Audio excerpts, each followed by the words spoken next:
Right now, Oklahoma City crews are working to repair a water main break on the northwest side of the metro. I'm Kylee Dedmon in for Colby Thelen. How this could impact your morning commute coming up.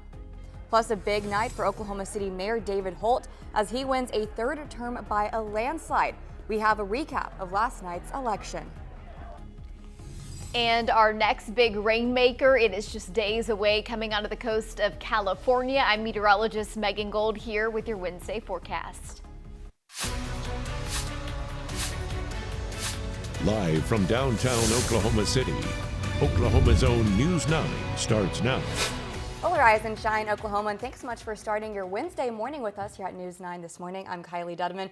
Megan, it's going to be what is it going to be? I feel like we have a roller coaster like the past 2 months. It's different every day. Yeah, right, exactly. Right. Today's a pretty good day. So the cold front came through yesterday. Yep. Winds were really strong. Winds are much lighter today, but it's a cold morning out there. Yeah. We've got temperatures in the 20s and 30s, and that's anywhere from 10 to 20 to 30 degrees colder than this time yesterday. So skies are clear here on your Wednesday morning, and we're happy that you're up early with us. Temperatures 39 degrees, not bad by February standards, and when you factor in a north wind at 10 to 15 miles per hour, that feels like 33. Across the metro, it is 32 out in Cordell, 28 in Sealing, 34 in Minco, 41 in Purcell and Norman, and 42 in Tecumseh. Temperatures below freezing in the upper 20s across the north and low 40s down to the south. Here are your north winds, so much better than what they were this time yesterday as that cold front was blasting through the state. We had wind gusts yesterday morning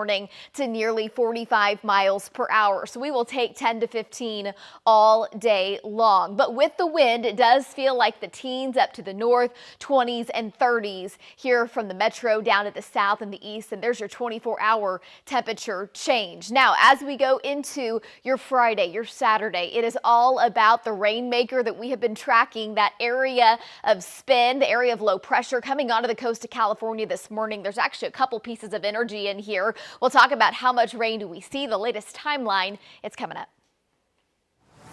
All right, thank you, Megan. Well, 4:02 on your Wednesday morning, and not a good way to start your Wednesday morning. We have breaking news to tell you about Oklahoma. You're taking a live look at a house fire. You can see tons of smoke, even some small flames here and there up on the roof. This is near Northwest 20th and Flynn. Again, on the northwest side of Oklahoma City, there you see a heavy first responder fireman response right there. Again, this is Northwest 20th and Flynn. Tons of smoke. We are hearing reports that all occupants are out of the residence. But again, we are working to learn on any injuries and, of course, how this fire started. So stay with News 9 as more information becomes available on that house fire on the northwest side of Oklahoma City. Well, staying on the northwest side of Oklahoma City, a heads up for drivers. You're taking a live look here as utility crews work to repair a 20-inch water main break. This is near Memorial and Meridian.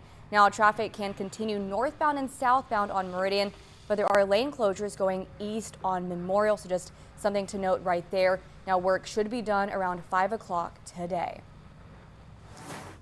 Well, new this morning, a person of interest in the disappearance of Nancy Guthrie is now back home after being detained by police in Arizona. Guthrie, the mother of Today's Show co-host Savannah Guthrie, has been missing since February 1st. The man detained by police, who identified himself as Carlos, says he's not sure why police connected him to Nancy Guthrie's disappearance, but he hopes the investigation clears his name. I hope they get the suspect, because I'm not it. They better do their job and find the suspect that did it so they can clear my name, and I'm done. The FBI and Pima County Sheriff are urging people with any information that could help them find Nancy Guthrie to call their tip lines. And 2 suspects accused in the deadly sledding incident that killed a Metro mother are formally charged with murder. Now, we first brought you this story last month after police say the victim, Michaela Mitchell, that's who you see right here on the screen, died when the rope pulling her on the sled behind a car broke. She was then hit and killed. Angela Waltzer and James Kirk are charged with second-degree murder and driving under the influence. Both have pleaded not guilty. And the man accused of shooting a Guthrie woman multiple times goes to court. Police say the shooting happened last week outside her workplace before the suspect led officers on a chase. News 9's Dan Stein has the latest. Cassidy Winfield said she'd only gone on a few dates with the defendant before calling things off, never thinking the situation would turn to violence. I'm feeling okay. I'm able to walk around already. It's hard to believe Cassidy Winfield is up and walking. She was shot multiple times just a week ago. I think it was 12 rounds. I heard multiple people say 12, and there was a lot in the car. She says she was hit by gunfire outside her workplace while sitting in her car by a man she briefly dated, 24-year-old Michael Enderin. I looked through my back window right before it shattered, and I saw the gun pointed at my face. She says after she ended things, the defendant started showing up at her job and sending threatening text messages. It escalated Wednesday with the shooting. When I realized, I was like, this man was trying to kill me. Cassidy suffered 9 gunshot wounds. Police say when they arrived, he led them on a high-speed pursuit ending along I-35 and the Kilpatrick Turnpike. He was taken into custody and arrested. On Tuesday, the 24-year-old appeared before a judge on a video. Cassidy was also at the courthouse to officially file a VPO. If he does get out, I can protect myself and have a paper stating why I'm protecting myself. Enderin was arraigned on multiple charges, including assault and battery with a deadly weapon and stalking. He remains here at the Logan County Jail. In Guthrie, Deanne Stein for Oklahoma's Own. The defendant's bond was set at $5 million. His next court date is set for March 5th. Well, a week after DOC announced it will start selling nicotine vapes in state prison, we're hearing from one jail in state that says it's been doing it for years. And Tulsa County says it's been successful too. Take a listen to this. County officials say it sold about 80,000 vapes last year and made more than $1 million. They say it also helps prisoners stay calm. If we can give them something to do and occupy their time, then they're not fighting and they're not causing our officers problems. The e-cigarettes last anywhere from a few hours up to a couple of days. Inmates are required to throw them away once they are empty. And we are learning new developments surrounding a grading controversy over an OU student's essay.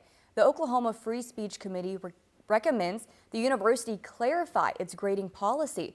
Now, this comes after a student claimed she was given a 0 because she referenced the Bible. The committee says OU should state its grading policy that students can share opinions on controversial matters without impairment to their grade.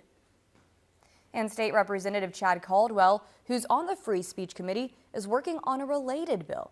He says House Bill 3700 would ban grades from being evaluated on a student's opinions and beliefs. The bill would also direct the state's regents to withhold state-appropriated funding for universities and colleges that fail to adopt a policy. It is still the case that we are not finished yet. And we are absolutely living in Oklahoma City's golden age. And thanks to the people of Oklahoma City tonight, that continues for another 4 years. Thank you. Oklahoma City Mayor David Holt thanking voters, like you just heard, after winning a third term by a landslide. He received more than 85% of the votes yesterday, nearly breaking a city record. Mayor Holt says this is an exciting time to live in Oklahoma City with the construction of the new Thunder Arena and multi-purpose stadium, as well as 7 Olympic events coming to OKC in 2028. He also says there are a lot of important conversations ahead, including one of the regional transit as Oklahoma City grows. Holt's third term would end in 2030. It was a big day for voters in Norman, as well as 6 city council seats were up for grabs. 3 incumbents will serve another term, 2 newcomers will join the city council, and 1 seat will head to a runoff in April. The change of the council will influence how the city's policy confronts several projects, including a new OU arena inside a city TIF district, a proposed homeless shelter heading to voters, and pushback to expansion of state turnpikes. We'll have more on the new members' opinions on their projects coming up at 4:30. You don't want to miss it. And we also have a complete list of election results up on our website at news9.com, as well as our News 9 app. Well, time now is 4:09. Let's go ahead and check in with Megan Gold, who's in the Bob Mills Weather Center. Megan, it's Wednesday. We're halfway through our week. What should we be expecting weather-wise? Halfway there. Well, temperatures will still be above normal today, but the cold front that came through yesterday has taken away our 70s and 80s, but they'll actually be back tomorrow. So temperatures out the door, they're much colder than what they were this time yesterday. A good 15 to nearly 30 degrees colder in spots, talking 20s up to the north with 30s and 40s. We'll talk more about your Wednesday forecast and our rain and thunderstorm maker. It arrives Friday into Saturday. Details are coming up. Well, still ahead, health challenges are keeping a Guthrie 7th grader out of traditional classroom. A virtual school is helping her after the break. Stay with us.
Well, time now is 4:13 on your Wednesday morning. We're taking you a live look right now of a house fire. This is near Northwest 20th and Penn.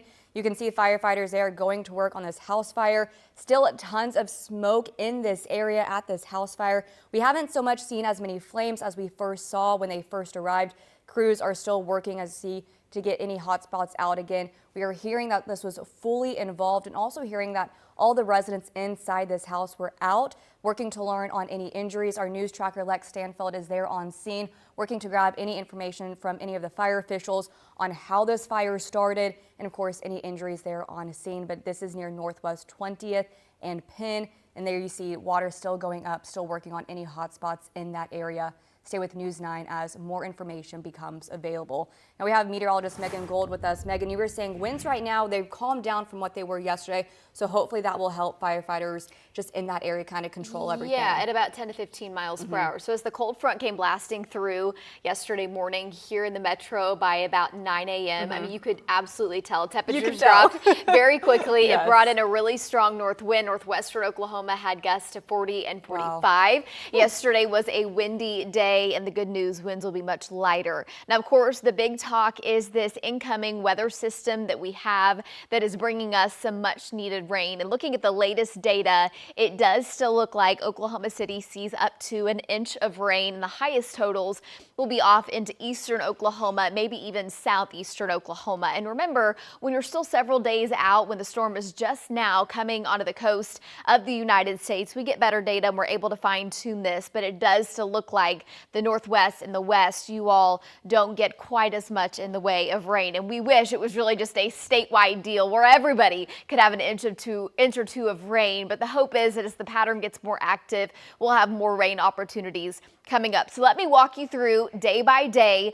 Some data has the chance for showers on Friday. Not all data has it, so we'll call it a 30 to a 40% chance really through the morning, into the afternoon, and the evening. By the time we get into Friday night, that is what all data has, is when the main wave of the storm comes in, and that lasts through your Saturday morning. Some data says we hold on to rain through the day on Saturday, really into the evening before it starts to wind down. Other data says that by lunchtime it starts pulling eastward and it's out of here. So we'll really start to kind of train those chances down into the afternoon and evening. A slight chance that we even hang on to a few showers into Sunday, but that's not quite as likely. So much needed rain headed our way. Here's the big picture across the country. Our cold front from yesterday is down to the south, and there is widespread rain going on off to our east. High pressure settling back in. That's going to help bring our winds down. And then you go out to the west, and the area of spin that is bringing in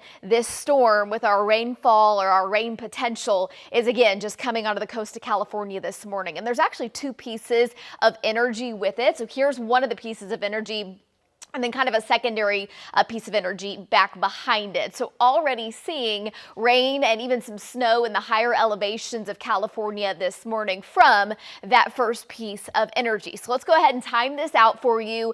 Today, temperatures still above normal, light winds. It's a really, really great February day. Tomorrow, a big warm up as a south wind returns. We're back to the 70s.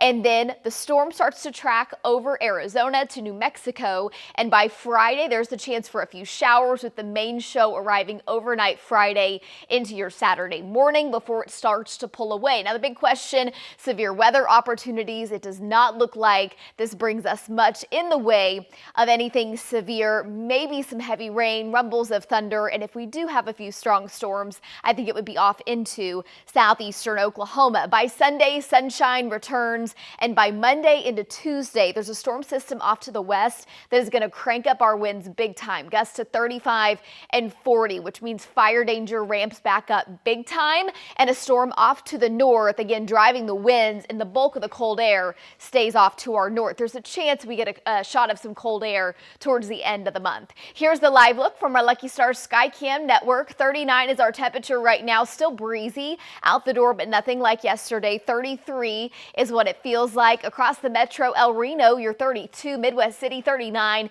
and Edmond 37. And here are your winds right now at about 10 to 15. So a little breezier off to eastern Oklahoma, and wind chills in the teens and the 20s. A big change from where we were this time yesterday. 20s up to the north. This afternoon, mid to upper 50s to the north, 60 degrees in Oklahoma City today, and warmer down to the south. Tonight, very, very mild, upper 30s. We'll have some cloud cover up to the north and a little breezier up into the northwest. And then tomorrow, that south wind kicks in. Will be a little gusty at times, partly cloudy skies, and temperatures in the low to mid to upper 70s to the south of I-40. On Friday, a 40% chance for showers, a cool down with our cold front in the 50s. Saturday or Valentine's Day, just a soggy day. Sunday, the warm up starts with 70s next week. Kylie, over to you.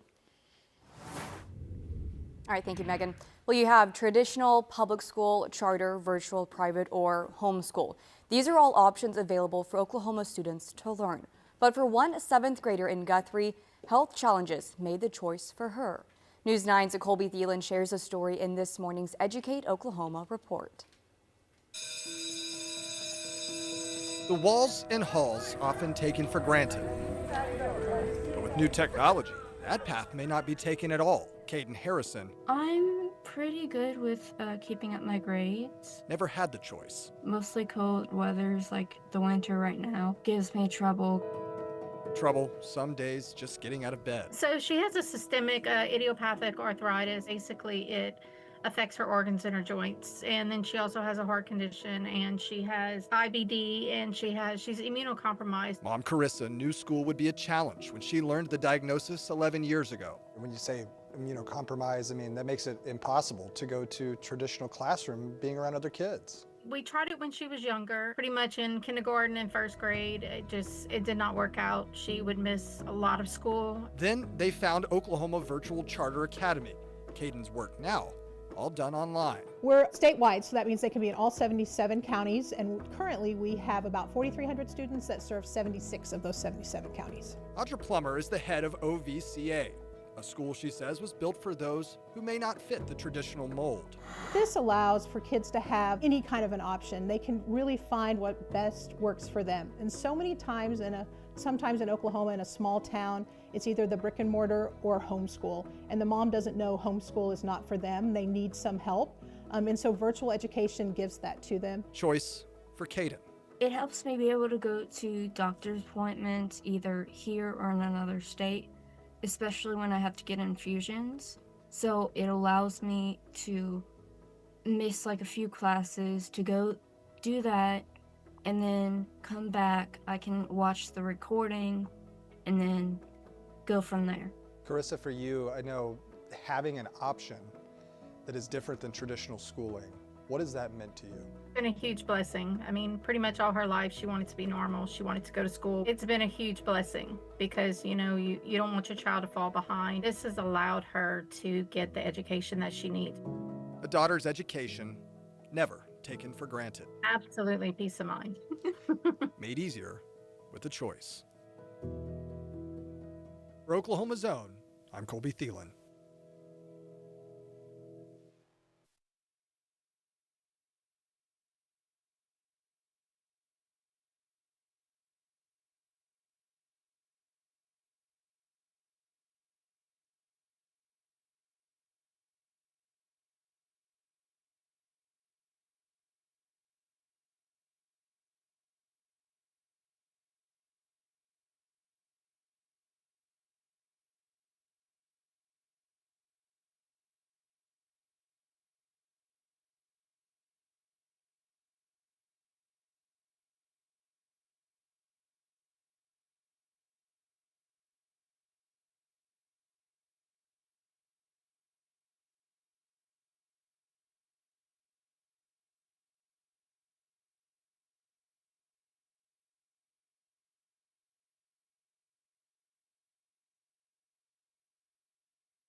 Okay, check this out, Oklahoma. We have some exciting news coming from the Sun Avian Research Center near Bartlesville.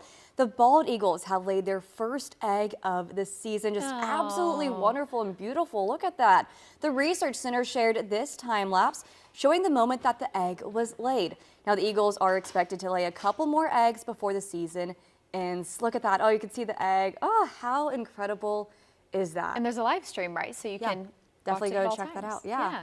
Little happy thing here. We'll do that on during the Wednesday. commercial break. There we go. Yep. Exactly. It'll keep us busy this morning. Yes. Hey, it is cold out the door this morning, but our winds are lighter, especially up in the northwest compared to what we had yesterday. Still breezy there from our Chickasha cam. The clouds have cleared out from yesterday, and we are a cold 39 degrees. With that north breeze, it feels like 33. Across the metro, it is 25 now in Sealing, 33 in Minco, 40 down to Norman, Purcell, and I think temperatures will still drop several more degrees under those clear skies. Much colder up into northern Oklahoma with temperatures in the 20s. There are your wind speeds about 10 to 15 miles per hour, and off coming onto the coast of California is the area of low pressure that will drive our big rain chances as we go into your Friday and your Saturday. We'll talk more about it coming up. We definitely need that rain. We are excited about it. Alrighty, thanks, Megan. Well, hey, thanks for waking up with News 9 this morning. Stay with us. Robin and Lacey will join us for the next half hour. We'll have more coming up.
Good morning. Ooh, what a mess. City crews are working to repair a water main break on the northwest side of the metro, right by Mercy Hospital off Memorial. I'm Robin Marsh. How it could impact the morning commute, we're talking about it. That's a live shot right there for you on a Wednesday morning. Plus, a Guthrie woman is speaking to News 9 this morning. She says a man she barely dated shot her several times. I'm Lacie Lowry. Coming up, how she's recovering, what happened. It's all ahead. Good morning. I'm meteorologist Megan Gold. A beautiful Wednesday forecast for you, and then into your Friday, your Saturday, Valentine's Day. It is all about rain chances back in the forecast. I've got the latest for you on the totals. We'll see coming up. Live from downtown Oklahoma City, Oklahoma's own News 9 starts now.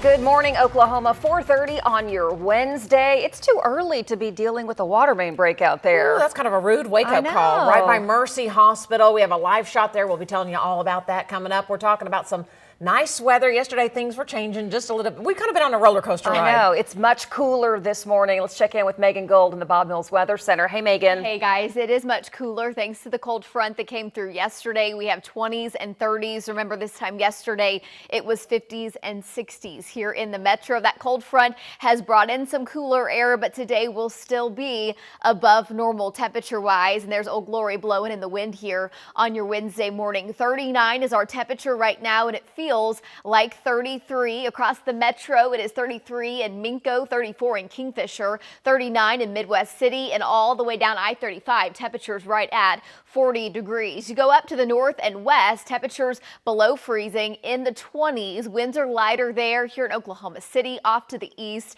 winds are breezy at about 10 to 15 miles per hour, but a chill in the air for sure. As we go into your Friday, your Saturday, it is all about tracking this area of low pressure, this area of spin coming onto the coast of California, and that is what will help drive our rain opportunities that we so desperately need. We may even have a few strong storms. We'll talk about the very latest on that, along with rainfall amounts and temperatures into next week. Back to the 70s, strong winds and fire danger. I've got all of it for you on your 9-day coming up here in a few minutes. I want to take you back out to northwest Oklahoma City for this huge water main break. You're looking live right now as utility crews work to repair a 20-inch water main break right near Mercy Hospital. Oh boy, this is near Memorial and Meridian. That is a busy area already. Here's what we know. On Meridian, traffic can continue north and south, but on Memorial, there are lane closures going east. Work on this huge hole in the water main break is supposed to be finished by 5 p.m. today. They've got a lot of work ahead of them. We'll be checking in throughout the morning. Good luck on that one for sure. All right, as you're waking up this morning, the latest in the disappearance of Nancy Guthrie, a person of interest in that case, is now back home. That person was detained last night by police in Arizona. Nancy Guthrie is the mother of the Today Show host Savannah Guthrie. She's been missing since February 1st. This story has captured the country. So the man who was detained by police last night identified himself as Carlos, says he was not sure why police connected him with the disappearance. He hopes the investigation, though, clears his name. Here's what he told reporters. I hope they get the suspect, because I'm not it. They better do their job and find the suspect that did it so they can clear my name. I'm done. The FBI and the Pima County Sheriff there in Tucson are urging people with any information that could help them find Nancy Guthrie to please call their tip lines. Back here in the metro, 2 suspects accused in a deadly sledding accident that killed a metro mother are formally charged with murder. We first brought you this story last month. Police say the victim right there, Michaela Mitchell, was being pulled behind a car and sledding on the road when the rope actually broke, and Michaela was hit by another car following them. She was killed at the scene. The suspects, Angel Walzier and James Kirk, are now charged with second-degree murder and driving under the influence. Both have pleaded not guilty. Oklahoma City police make 2 arrests in a deadly shooting on the southwest side of the metro. Investigators tell News 9 Santana Mathis, seen here, is actually there's not a shot of him. Santana Mathis shot and killed Joseph Mueller near Southwest 36th and Penn late Friday night. So when searching for Mathis, police learned Emily Martinez, seen here, gave the man a ride to Lawton despite knowing that he had committed a crime. Martinez, though, was arrested for accessory after the fact. Mathis was booked on a murder complaint. The man accused of shooting a Guthrie woman several times goes to court, and now the victim is speaking to News 9 about what happened to her. Police say that shooting was last week outside the woman's workplace, and then the suspect led officers on a chase. News 9's Deanne Stein has the woman's powerful interview.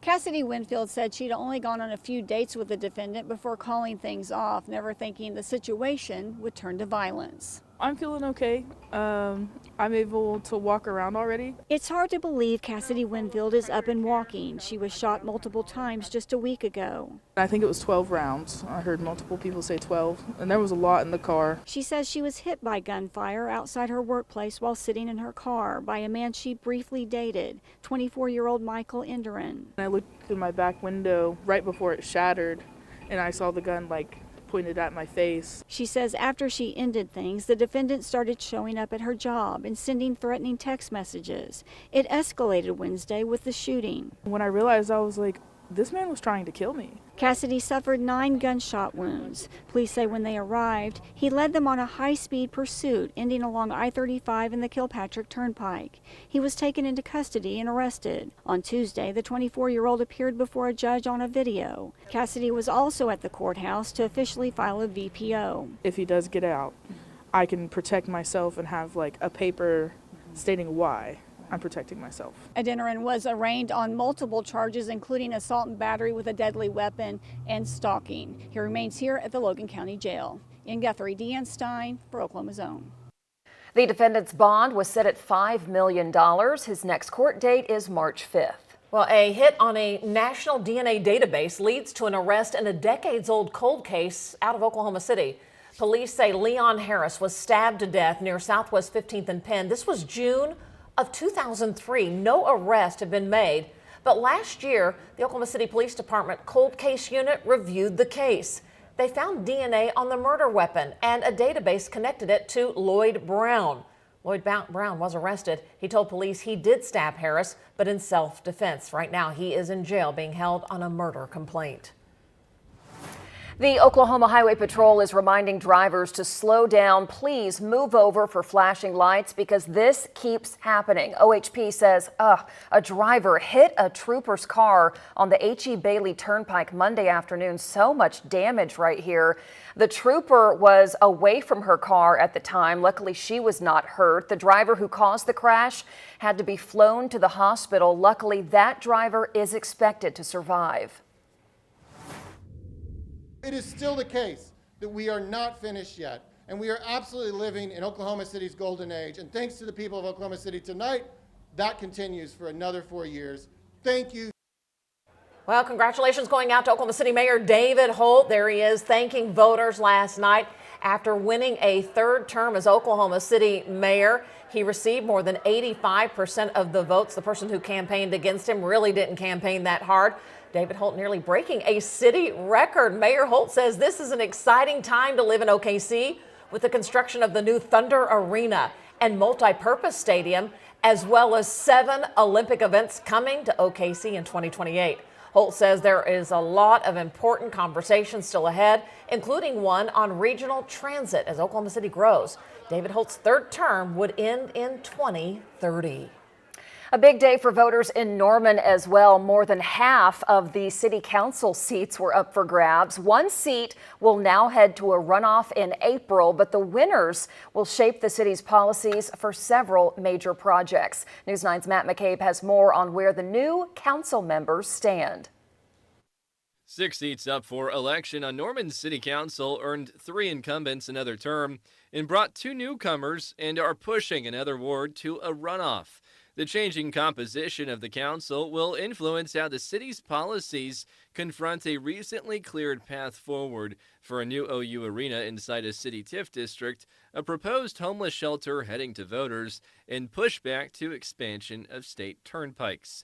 Newly elected Ward 2 council member J.C. Deck and Ward 6 council member Kyle Steele have both positioned themselves in favor of a more voter-driven process for approving TIF districts, both also in favor of a newly publicly funded homeless shelter. Ward 3's appointed council member Robert Bruce has now won his seat. His campaign materials said he supported sending the TIF issue to a vote and supports sending a homeless shelter to a vote too. A key question remaining, will Diana Hutzel in Ward 5 win in a runoff election against Trey Kirby, who received just more than half as many votes as Hutzel? Hutzel has spoken out with caution about ambitions for a city-funded permanent homeless shelter, basing most of her concerns about the long-term costs of operating it, despite other city leaders widely believing in the likelihood of a nonprofit operating partner bringing in its own funding. In Norman, Matt McCabe, Oklahoma's own News 9. Norman's Ward 8 Councilman Scott Dixon ran for re-election unopposed, so he gets that seat as well. And it's a big yes in Edmond. Voters approved 2 big bonds for Edmond Public Schools. A more than $100 million bond will pay to complete construction on 2 new schools, one the elementary, another a middle school. A second bond gets approval, $3 million going for new school buses in Edmond. These bonds will not raise the current level of your property tax there in Edmond. Meanwhile, in Deer Creek, the school district, voters also say yes, approving a $153 million bond. It goes for construction of a high school building, a multi-purpose field, and improvements to other facilities there in the district. A complete list of the election results, check it all out on our website, news9.com. 441, let's get back over to the Bob Mills Weather Center, check in with Megan on this Wednesday. It's hump day and it's a lot cooler out there, Megan. It is. Grab the coat if you're headed out the door this morning. 20s to the north, 30s and 40s from Oklahoma City off to the east. And today will still be a beautiful February day, but a little bit of a shock to the system compared to what we had yesterday. I'm tracking our big rainmaker for your Valentine's Day. Details coming up. And a headache in northwest Oklahoma City. A big water main break by Mercy has crews furiously working to fix it. Look at this pit they had to dig to try to get down to those pipes. They are working hard, trying to get it back on track by the end of the day. We'll show you some more scenes from Memorial and Meridian coming up.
The cold front is here. Ooh, all right, ready or not, here it comes, huh? Yeah, so it came through yesterday. Winds were super strong. Yesterday morning, we had winds to 40, 45 up in the northwest. Here in Oklahoma City, only to about 30 miles per hour. But our high temperature for the day was actually during our 9 o'clock newscast yesterday, a high of 61, and then temperatures kind of fell from there. And as that cold front came through, temperatures dropped about 10 degrees. So the winner, 45 miles per hour up in Slapout, Oklahoma yesterday, and thankfully we did not have any big fire issues. There were several fires, but nothing like the day before, which would have been your Monday. So to take you back, temperatures the last 24 hours. Yesterday morning, we were in the 50s and the 60s. Again, the cold front came through. It dropped us about 10 degrees, high of 61 at 9 a.m., and we spent the rest of the day in the low 50s, falling into the 40s during the overnight, now into the 30s. But when you tacked on the wind yesterday, it felt more like the 40s. So to take you back to the past 9 days, it has been the warmest start to February on record, probably no surprise. Temperatures each and every day have been right at or significantly above normal. But yesterday was a big cool down, 20 degrees cooler than your Monday. And we've got a couple ups and downs here over the next several days. But once we get through our rainmaker that comes through on Saturday, Sunday, we turn a corner, and by next week, we're back to the 70s, and fire danger will be a big concern. I think we're going to have southwest winds gusting to 35 and 40 miles per hour from a storm that nears our area. So cold front from yesterday down to the south, high pressure coming in. That's really lightening up winds up across northern Oklahoma, and off on the west coast comes the energy that is going to help drive our rain and thunderstorm chances for the weekend. So there's the area of spin, and there's actually two pieces of energy here, and these two are going to kind of combine as they come down to the south and west. Already seeing rain and some snow in the higher elevations of California breaking out ahead of that area of low pressure system, and we'll go ahead and track it out for you. So Friday, it digs down to the south, coming over Arizona, New Mexico, and we'll have a few showers break out. Some data says we have a few showers on Saturday. Not all data has that. But as it really nears our area by late Friday into Saturday, that's when the widespread rain and maybe some thunderstorms that are on the stronger side, some heavy rain comes in. And the highest rain opportunities will be overnight Friday and into Saturday morning and midday. Some data says it hangs on through the day on Saturday. Other data says by the late afternoon, it is out of here and off towards the east coast. By Monday, we turn very warm, very windy from more storms back to the west and up to our north that are going to really drive our wind. The cold air stays to the north. Some data says we get another shot of some cold air as we head into the last week of the month. And of course, we'll watch that very closely. But with those strong winds comes fire danger. So how much rain are we talking? Data still says the highest rain amounts will be off into eastern Oklahoma. Some data yesterday was saying southeast. It's lifted a little farther to the north. I think we'll have a couple bullseyes of 2 to 3 inches where the heavier rain sets up, but up to an inch of rain for sure in Oklahoma City. And as we come through the next several days, we'll really fine tune that and get a better grip on how much rain we see. There's the live look from our Lucky Stars Skycam network. Clear skies and a temperature of 39 degrees. It's 30 out in Clinton, 32 in El Reno, and 33 in Enid. 20s up to the north, and again, winds are much lighter than what we had yesterday. A little breezier off into eastern Oklahoma, and this afternoon will be a beauty. Light winds, upper 50s, low 60s. Partly cloudy skies. Tonight we'll have some cloud cover to the north. Winds will be a little breezier in the northwest, mainly the Panhandle. And tomorrow, with the south wind returning, we turn a big corner with temperatures in the 70s statewide. We'll have some upper 70s down to the south, some cloud cover, and there will be some elevated fire danger tomorrow. Thankfully, our humidity won't be all that low and our winds won't be crazy out of control, but still, it's something that we will watch and monitor very closely. A 30% chance for showers on Friday, highs in the 60s on Saturday. Your Valentine's Day is a soggy day. It's a cool day, a high of 56. And by Sunday into Monday, back to the 60s and 70s. Back over to you guys. We are following breaking news out of Southwest Oklahoma City this morning. Police telling News 9 moments ago they are investigating a bomb threat at Integris, the campus at Southwest 44th and Douglas. It's basically Southwest Medical Center, the Integris campus. Oklahoma City police tell us they do not know how credible this threat is. They're taking it very seriously and following all safety measures right now. Again, they're investigating a bomb threat at Integris Southwest Medical Center. Our crew is headed there right now to show you a live picture and speak with authorities. We'll bring you that as soon as we get there. It is 4:50 on a Wednesday morning, and we are learning some new developments surrounding a grading controversy over an OU student's essay.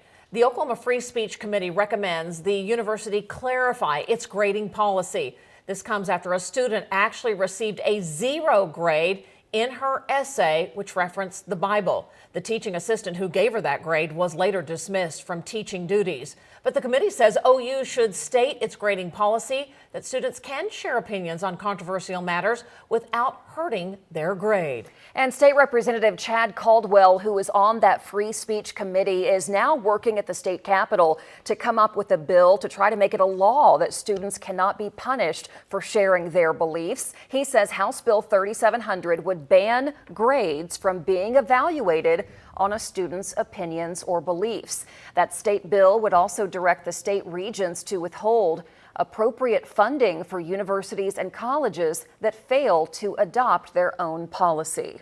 Well, coming up, looking for love in all the wrong places. Well, Valentine's Day can mean an uptick in romantic scams.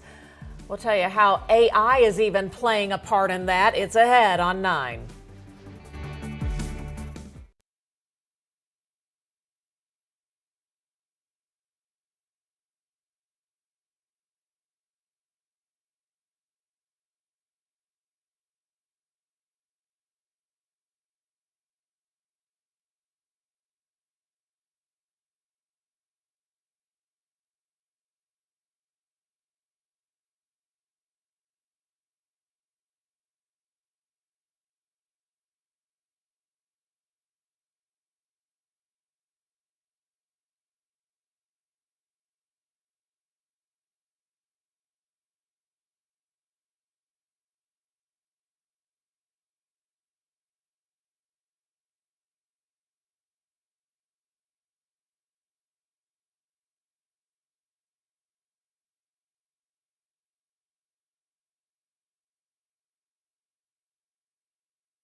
We are following breaking news this morning on the southwest side of the city. You're looking live at Integris Southwest Medical Center. Oklahoma City police tell us they are now investigating a bomb threat at this campus. It's at Southwest 44th and Western. Police are at the scene. We're trying to ask more details about this threat. They don't know if it's credible. They have to treat it like it is. As soon as we get more details, we will let you know. We're trying to figure out, is it business as normal inside the hospital?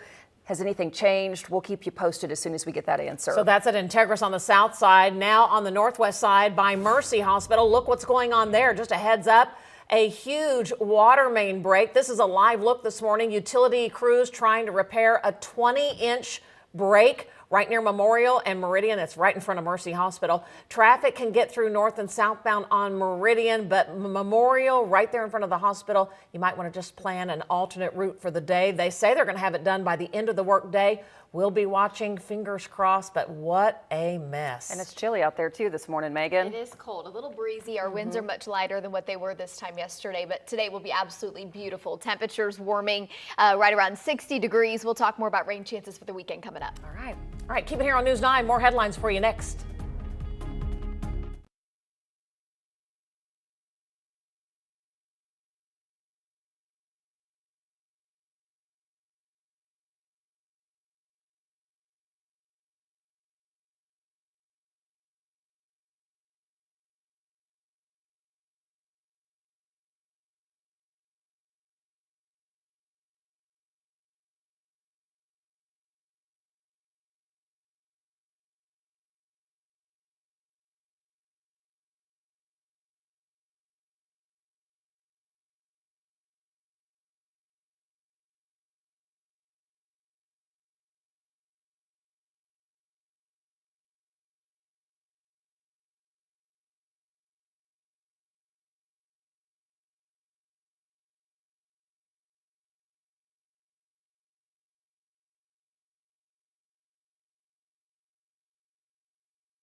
I looked through my back window right before it shattered, and I saw the gun like pointed at my face.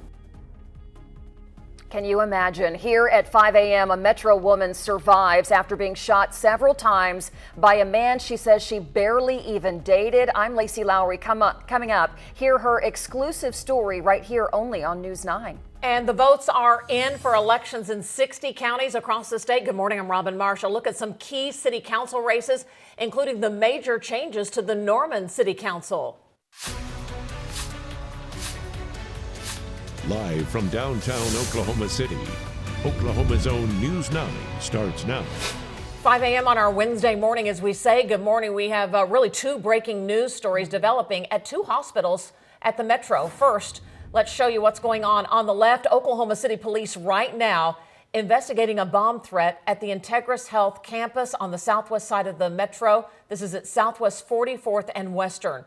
Police say right now they do not know how credible the bomb threat may be, but they are taking it very seriously. We've seen a lot of law enforcement officers right outside the emergency room there at the hospital. We are watching that. Our Kylee Dedmon is there. A report from her coming up in a moment. On the right side of your screen, that's northwest Oklahoma City, where a huge water main break opened up right by Mercy Hospital on Memorial. Crews are now working, but look at this huge hole they've had to dig up to try to fix this water main break.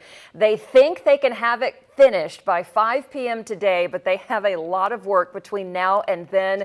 We appreciate them working so hard. It is impacting traffic. Traffic can get by on Meridian, north and south, but on East Memorial, you're going to have some issues and you can't drive in this stretch. We'll show you on a map coming up. It is a big breaking news day at Metro hospitals. All right, at 5 o'clock this morning, we're going to talk also about a breaking news update.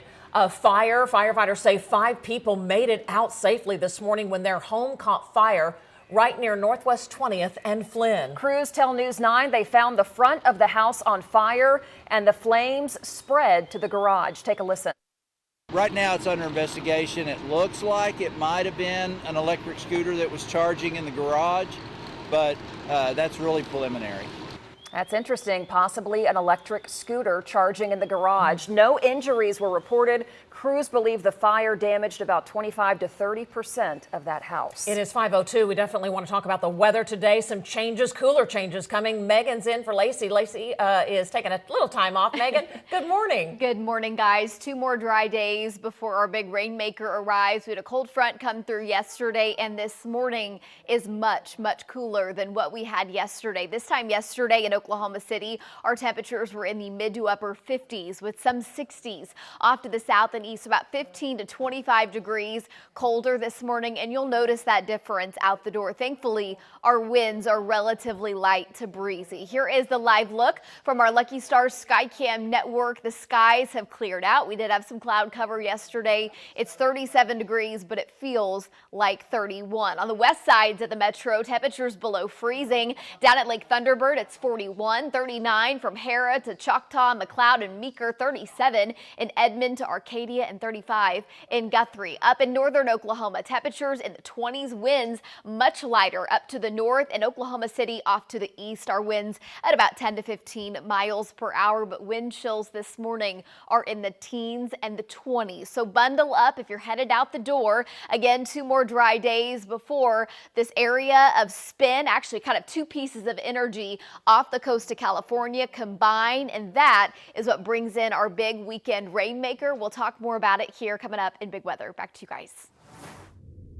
It is still the case that we are not finished yet, and we are absolutely living in Oklahoma City's golden age. And thanks to the people of Oklahoma City tonight, that continues for another 4 years. Thank you. Mayor David Holt celebrating his re-election after 33,000 Oklahoma City voters picked him to lead the city for a 3rd term. He received about 86% of the vote. Mayor Holt says he is looking forward to the upcoming 4-year term, especially with the Thunder Arena, $1 billion arena, a soccer stadium, and the 2028 Summer Olympics. We should mention Mayor Holt will join us this morning for a conversation on our 9 a.m. newscast. Voters left a big shakeup in Norman after half of its city council members were replaced. 1 seat will actually go to a runoff election. The winners will shape the city's policies for several major projects in Norman. Our Matt McCabe shows us the impact. 6 seats up for election on Norman's City Council earned 3 incumbents another term and brought 2 newcomers and are pushing another ward to a runoff. The changing composition of the council will influence how the city's policies confront a recently cleared path forward for a new OU arena inside a city TIF district, a proposed homeless shelter heading to voters, and pushback to expansion of state turnpikes. Newly elected Ward 2 council member J.C. Deck and Ward 6 council member Kyle Steele have both positioned themselves in favor of a more voter-driven process for approving TIF districts, both also in favor of a newly publicly funded homeless shelter. Ward 3's appointed council member Robert Bruce has now won his seat. His campaign materials said he supported sending the TIF issue to a vote and supports sending a homeless shelter to a vote too. A key question remaining, will Diana Hutzel in Ward 5 win in a runoff election against Trey Kirby, who received just more than half as many votes as Hutzel? Hutzel has spoken out with caution about ambitions for a city-funded permanent homeless shelter, basing most of her concerns about the long-term costs of operating it, despite other city leaders widely believing in the likelihood of a nonprofit operating partner bringing in its own funding. That was Matt McCabe reporting. Norman's Ward 8 councilman Scott Dixon ran for re-election unopposed, so he keeps his seat. Some other big races we're following. Republican Dylan Travis will now represent State House District 35 in Northeast Oklahoma. He won 64% of the vote last night and will replace Ty Burns, who resigned after pleading guilty to domestic abuse and assault charges. Back here in the Metro, both of Edmond Public Schools' school bond proposals passed by voters with 80% of the vote for each item, so overwhelmingly yes. We know $136 million will go to building a new elementary and a new middle school, plus security upgrades at all district campuses. Another $3 million will help buy new school buses in Edmond. Voters also saying yes in Deer Creek Public School District. The district will use $153 million in a bond to build a new high school building, a band room, and an indoor practice field. Neither bonds will increase property taxes, we are told, from their current levels. A reminder, we do have a full list of the election results from Tuesday's ballot. It's all posted on our website, news9.com/elections. You'll find it on the homepage.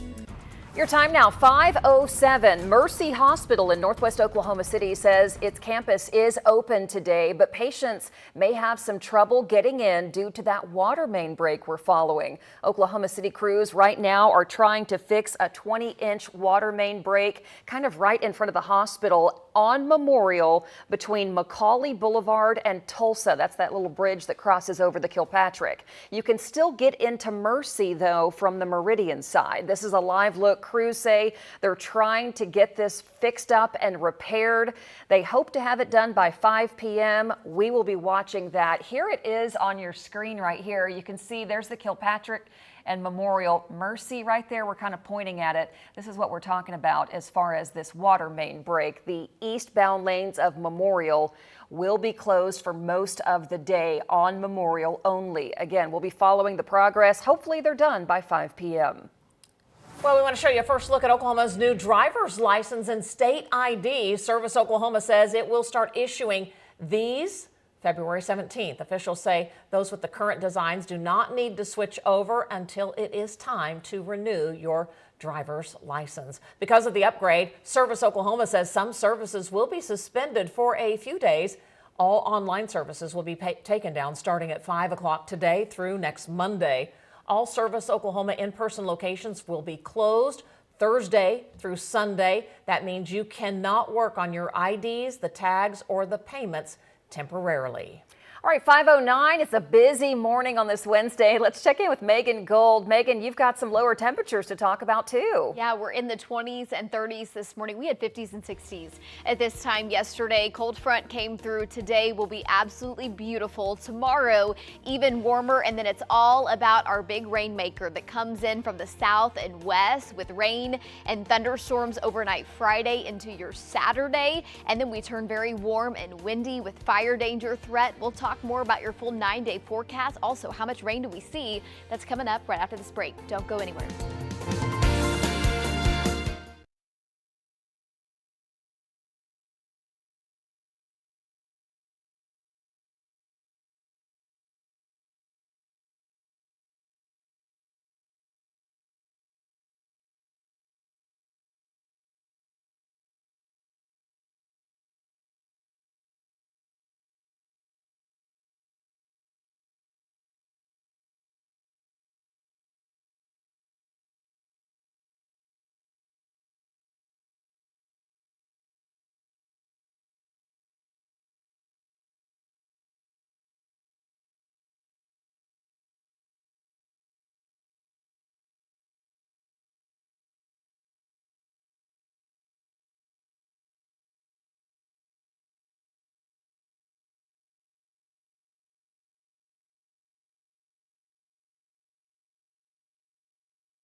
Oklahoma City Police investigating a bomb threat at Integris Southwest Medical Center. That's at Southwest 44th and Western. This is a large campus there on the southwest side. Kylee Dedmon is there. Kylee, you just talked with authorities. What are they saying is happening at the hospital?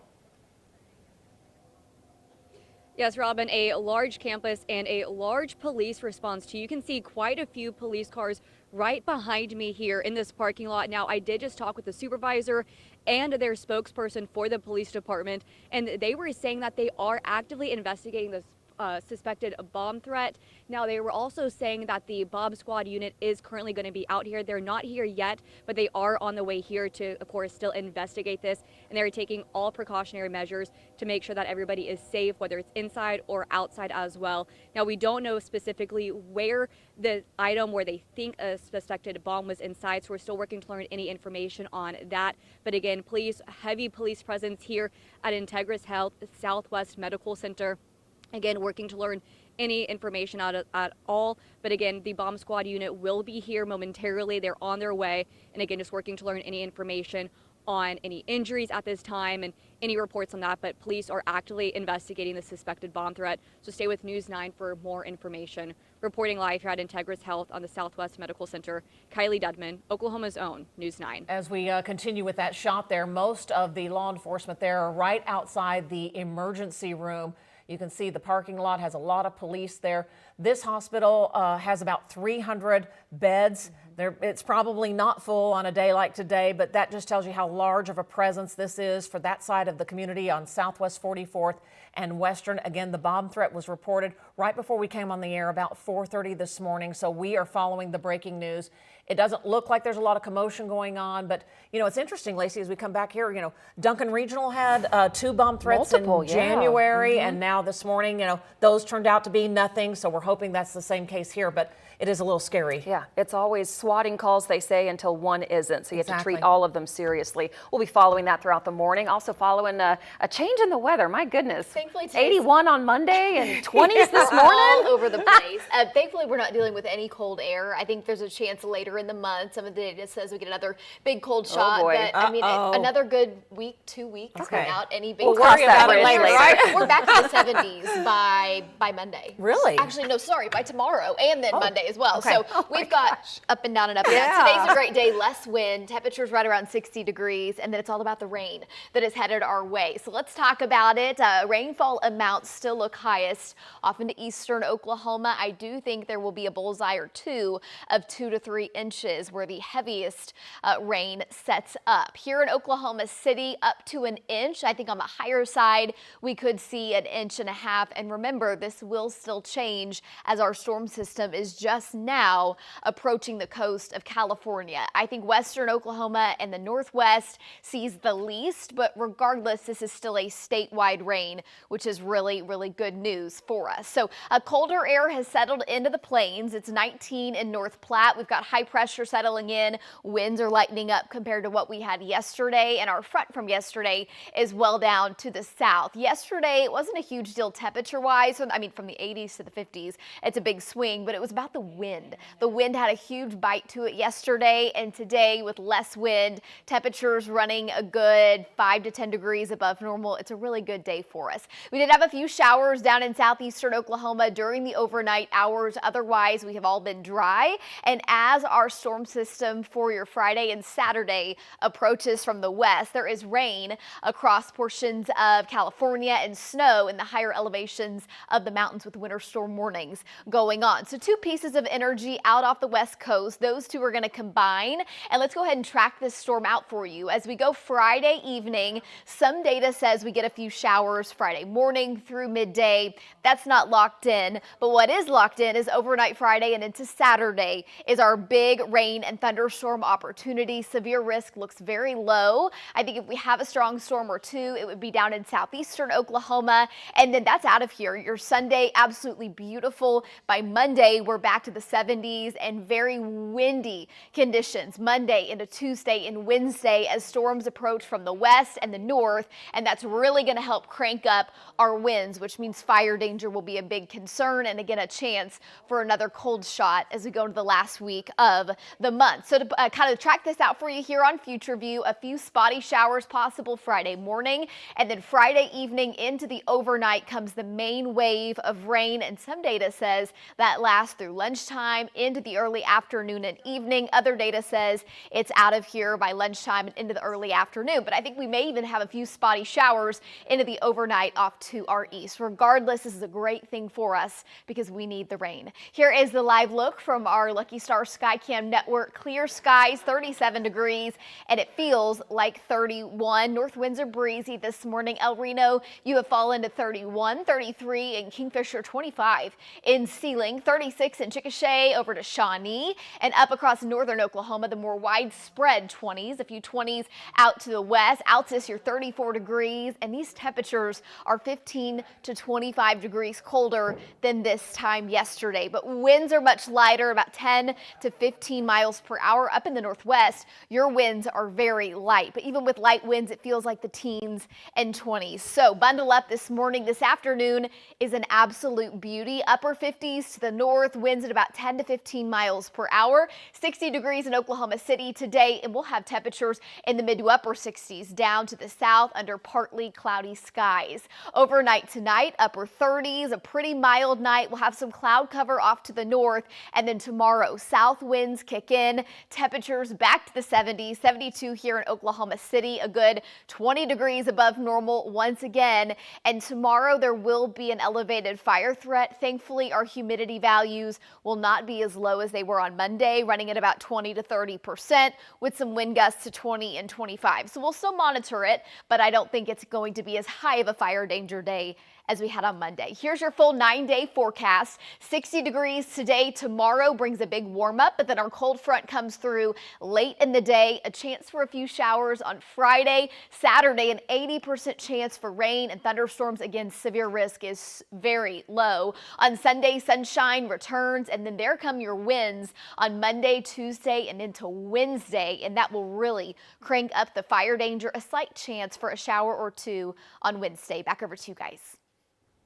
Coming up on 9, the Oklahoma Standard on display in our nation's capital. How guardsmen from Oklahoma are helping that area still dealing with the snow and the ice.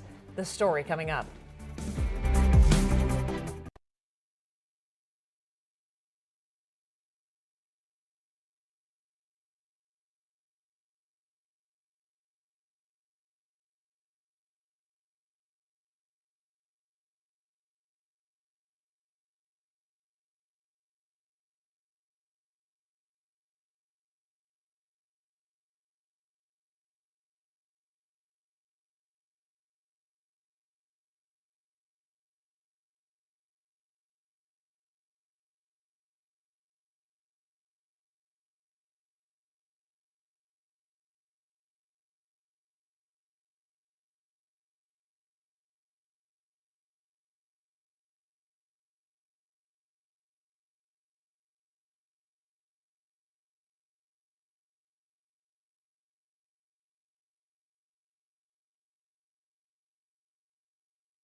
Our winter storm may be long gone, but check it out. The Oklahoma National Guards deployed to D.C., now just dealing with the aftermath there. The snow there turned solid and sub-freezing temps, so the guardsmen worked to clear it from blocking the roadways and the sidewalks while out patrolling. Not surprised at all. Oklahomans rushing to help. Gosh, I'm glad they're still dealing with the snow and we aren't here. Is that bad? It just stuck around so long here, but I love that the guardsmen are helping out. There they go. They helped here, they'll help there, wherever the call is, there right? You go. There we go. We're calling on Megan right now, trying to warm things up a little bit. Megan, good morning. Good morning. We are kind of the farthest thing from snow right now. On Monday, it was 81 degrees. Cold front came through yesterday and has brought us back to reality some, but today will still be a beauty. Winds are much lighter and a high temperature around 60 degrees. Grab the coat if you're headed out the door this morning. The cloud cover from yesterday has cleared out and temperatures, they are quickly dropping several more degrees. 37 is our temperature right now. El Reno, you're down to 30 degrees, 32 out in Hinton, and there are 20s up across northern Oklahoma. We'll talk more about the rest of your Wednesday. Also, our big rainmaker for your Friday into your Saturday, that's coming up. Do you know who Nancy Guthrie is? No, that's the problem. No, I don't know anything. That person right there detained overnight and then released in the disappearance of Nancy Guthrie in Arizona. A lot has happened since yesterday, including this new pictures and video of a possible suspect. What we know right now at 5:30 on a Wednesday morning, it's coming up on News 9.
Live from downtown Oklahoma City, Oklahoma's own News 9 starts now with breaking news.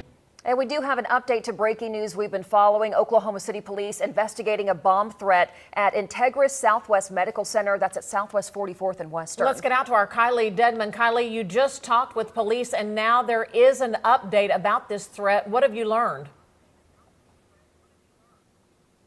Yes, we just got confirmed that a male is in custody and he was a previous patient. Now, there is still a heavy police presence here at Integris Health Southwest campus.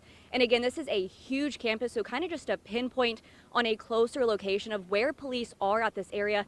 This is near South Douglas and Southwest 42nd Street, nearby this emergency room entrance over here. But again, one person is in custody, and we are being told that he is a previous patient. Again, still a big police presence. We're working to learn more information on any new updates on that, but that's the new update that we have right there.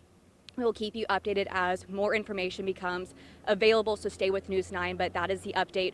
One person is in custody at this time. Reporting live at Integris Health Southwest Medical Center, Kylee Dedmon, Oklahoma's own News 9. All right, hopefully they'll be issuing the all clear there. Kylee will stay there and get any other updates for us, and we'll try to figure out who that person was arrested. Now, top election headlines on your Wednesday morning. Oklahoma Mayor David Holt wins re-election with 33,000 voters selecting him to serve a third term. He got 86% of the vote, with 99% of the precincts reporting. Mayor Holt says he's looking forward to an upcoming fourth term, a four-year term, especially with the new Thunder billion-dollar arena, the soccer stadium, and the 2028 Summer Olympics in OKC. He will actually be joining us on the 9 a.m. show here on News 9. We'll be talking about all things good for OKC.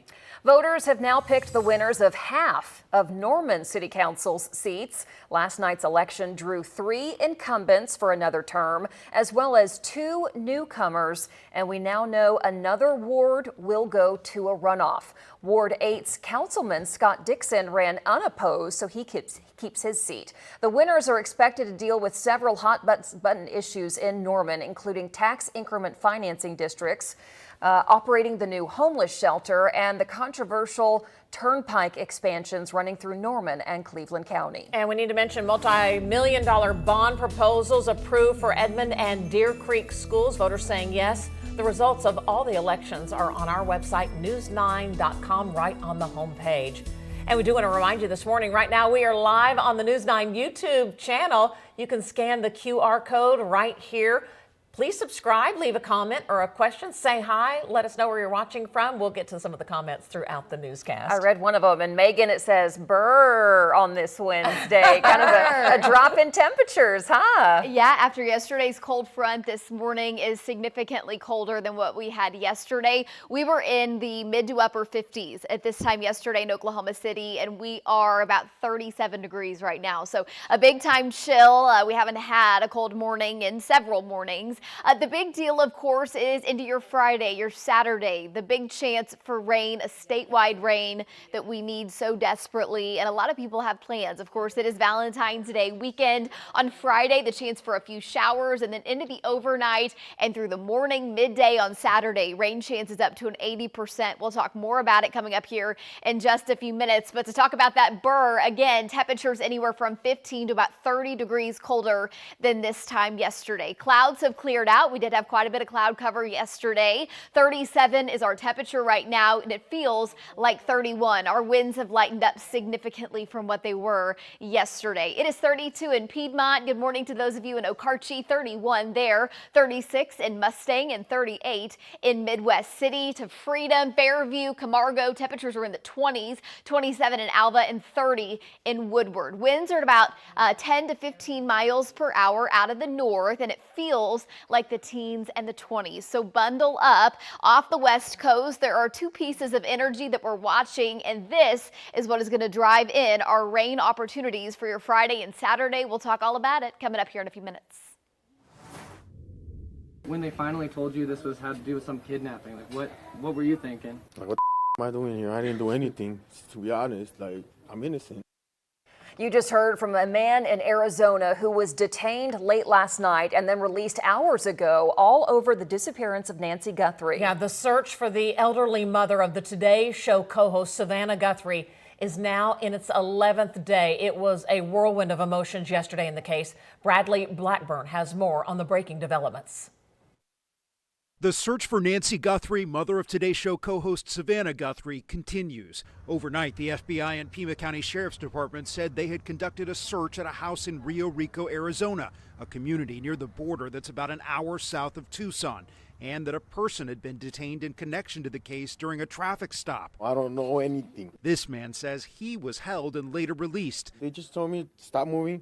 Like, what's your name? Carlos. And that's it. They put me in the cop car. I hope they get the suspect, because I'm not it. They better do their job and find the suspect that did it so they can clear my name. FBI Director Kash Patel said this on Fox News last night before it all began to unfold. With any investigation, you are a person of interest until you're either eliminated or you're actually found to be the culprit or the culprits involved. These developments came hours after the FBI released chilling new images of an armed, masked person wearing gloves outside Nancy Guthrie's home, captured by a security camera the night she went missing. Hopefully the trap is closing on this suspect. Hopefully they feel that pressure. This is the break they needed. Bradley Blackburn, CBS News, New York. And the FBI continues asking anyone with information that can help them find Nancy Guthrie to please contact their tip lines. They said they did get a lot of calls in after that surveillance video was released yesterday. Back here in the metro, a man is in the hospital with critical injuries this morning after he was hit by a car in northwest Oklahoma City. Police say the crash happened near 120th and Council around 8 o'clock last night. Officers say the driver stayed at the scene. No other details have been released. Murder charges are now filed after a night of sledding in Oklahoma City takes the life of a Metro mother. Officers say the victim, Michaela Mitchell, died last month when a car was pulling her with a rope, sledding behind it on the street. The rope snapped and an oncoming car hit Michaela. She was killed there at the scene. She leaves behind a 2-year-old daughter. That's Michaela right there in the video. Police now say both drivers, Angel Walzier and James Kirk, were under the influence. They are now charged with second-degree murder and DUI. And I looked through my back window right before it shattered, and I saw the gun pointed at my face.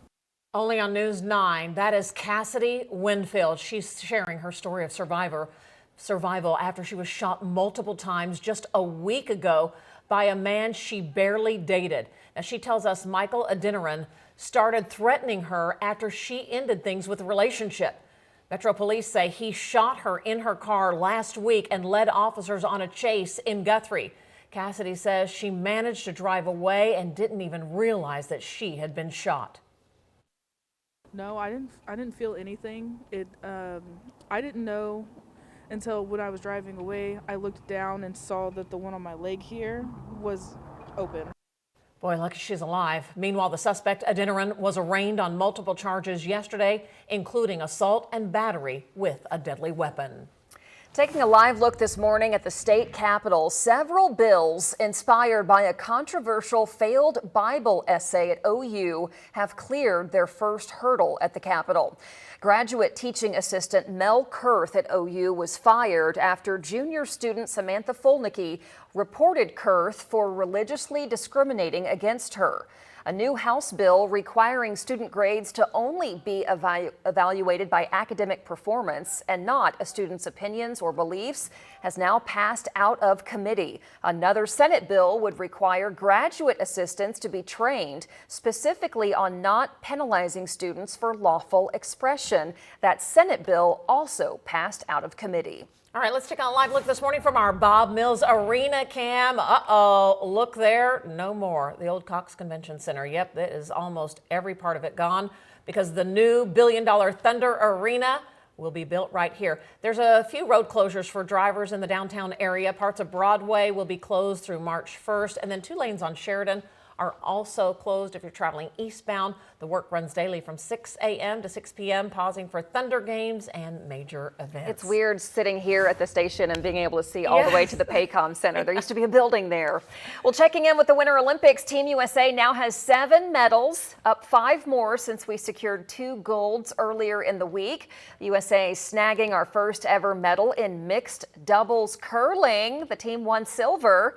We also won silvers in cross country and freestyle skiing, plus bronze medals in alpine skiing and luge. As of this morning, only 27 out of the 116 events have been completed. It's my favorite thing to do is to go home in the afternoon and watch all of those live events. Yeah, because then you don't have to worry about what they play later in the day. We've already seen it. Yeah, ice dancing is again tonight, so it'll be an exciting time for the Americans.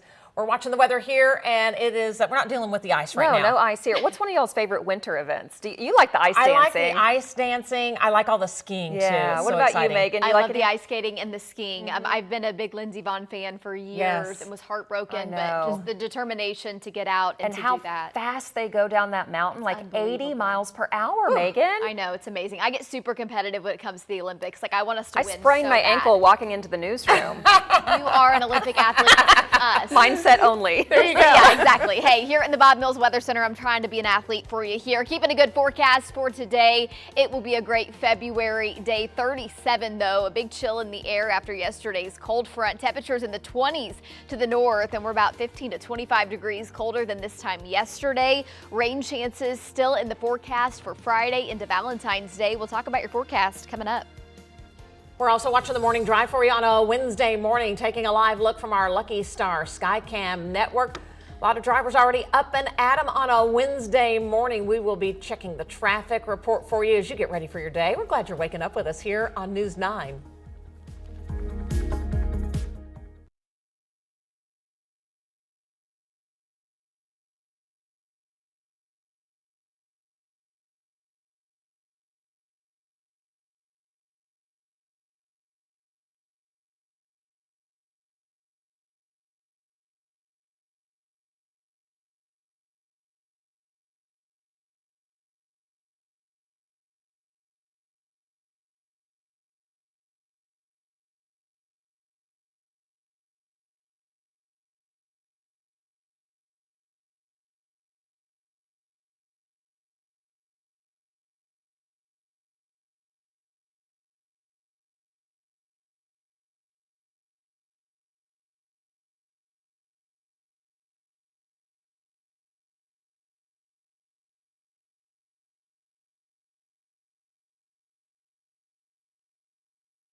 45 on a Wednesday morning, trying to get you over the hump day here. You guys are both in baby blue. I know. I love it. It's like so pleasing to look at. Yeah, a little sandwich here. Well, Kylie's from Ole Miss, and we said, "Are we representing Ole Miss?" And she said, "Well, I'll take it, but it's more red than maroon." Not quite hotty-toddy. You look beautiful anyway. Absolutely, yeah. Glad folks are waking up with us here on News 9. How are we looking for the day, Megan? Today is great. A beautiful day.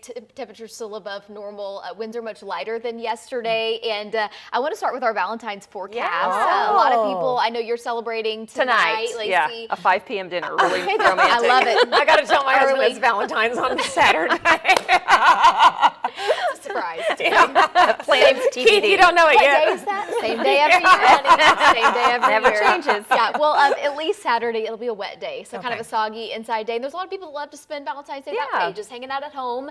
If you do have dinner plans, I think late in the day, we really start to dry it out. We may have a few remaining showers, but just a soggy, chilly day with rain and thunderstorms. So if you do have Friday night plans, we have the chance for rain late as well. And I'll walk you through that here with our kind of day-by-day planners. So some data says that on Friday, we have a few showers. Not all data has that in the morning. So we'll fine-tune that as we get some of that higher resolution data in the coming days. But by the evening into the overnight, rain chances go up to a 70% chance. And then the highest chance for rain and thunderstorms is into your Saturday morning, midday, and then it starts to taper off from there. And of course, it's all dependent on the track of that area of low pressure, our storm system, and its speed of what time it gets out of here. So here's the big picture. As high pressure is settling in, winds are much lighter across northern Oklahoma this morning, which is welcome news with our cold temperatures. The cold front from yesterday down to the south, and we did have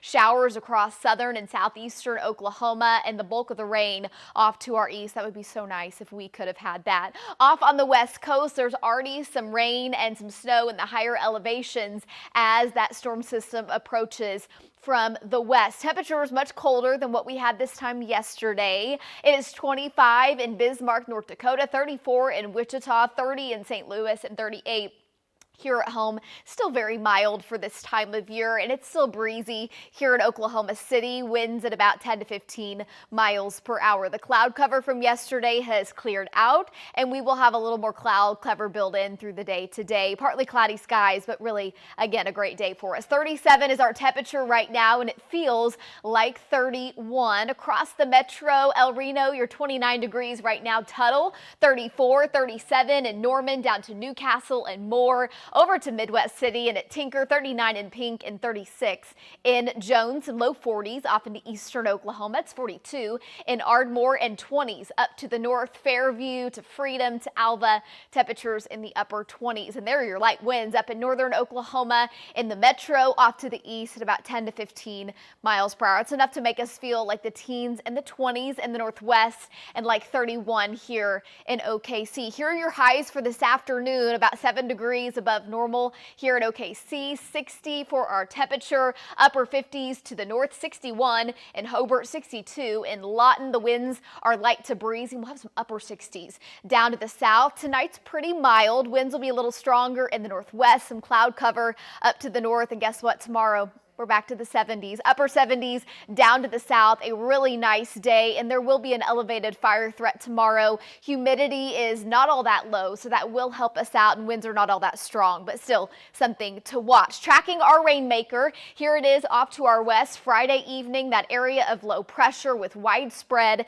statewide rain overnight Friday into your Saturday, and then it's off to the east from there. And then we turn very warm and very windy Monday, Tuesday, Wednesday. I think those will be high fire danger days for us, as winds will gust 35 to 40 miles per hour. And some of the data towards the end of the month says we get another cold shot. So we'll watch that very closely. Again, Friday morning, the chance for a few spotty showers, and then there comes your widespread rain overnight Friday and into Saturday. Overall severe risk is very low. Heavy rain and maybe a strong storm or two in southeastern Oklahoma, and highest rain opportunities, rainfall rates will be off to the east, 1 to 2 inches and up to about an inch in Oklahoma City. And that may change some as we get a little closer. Remember, everybody's rain gauge is a little different. Up and downs with our temperatures, but by next Monday, the 70s are back before our next front hits. Back over to you guys.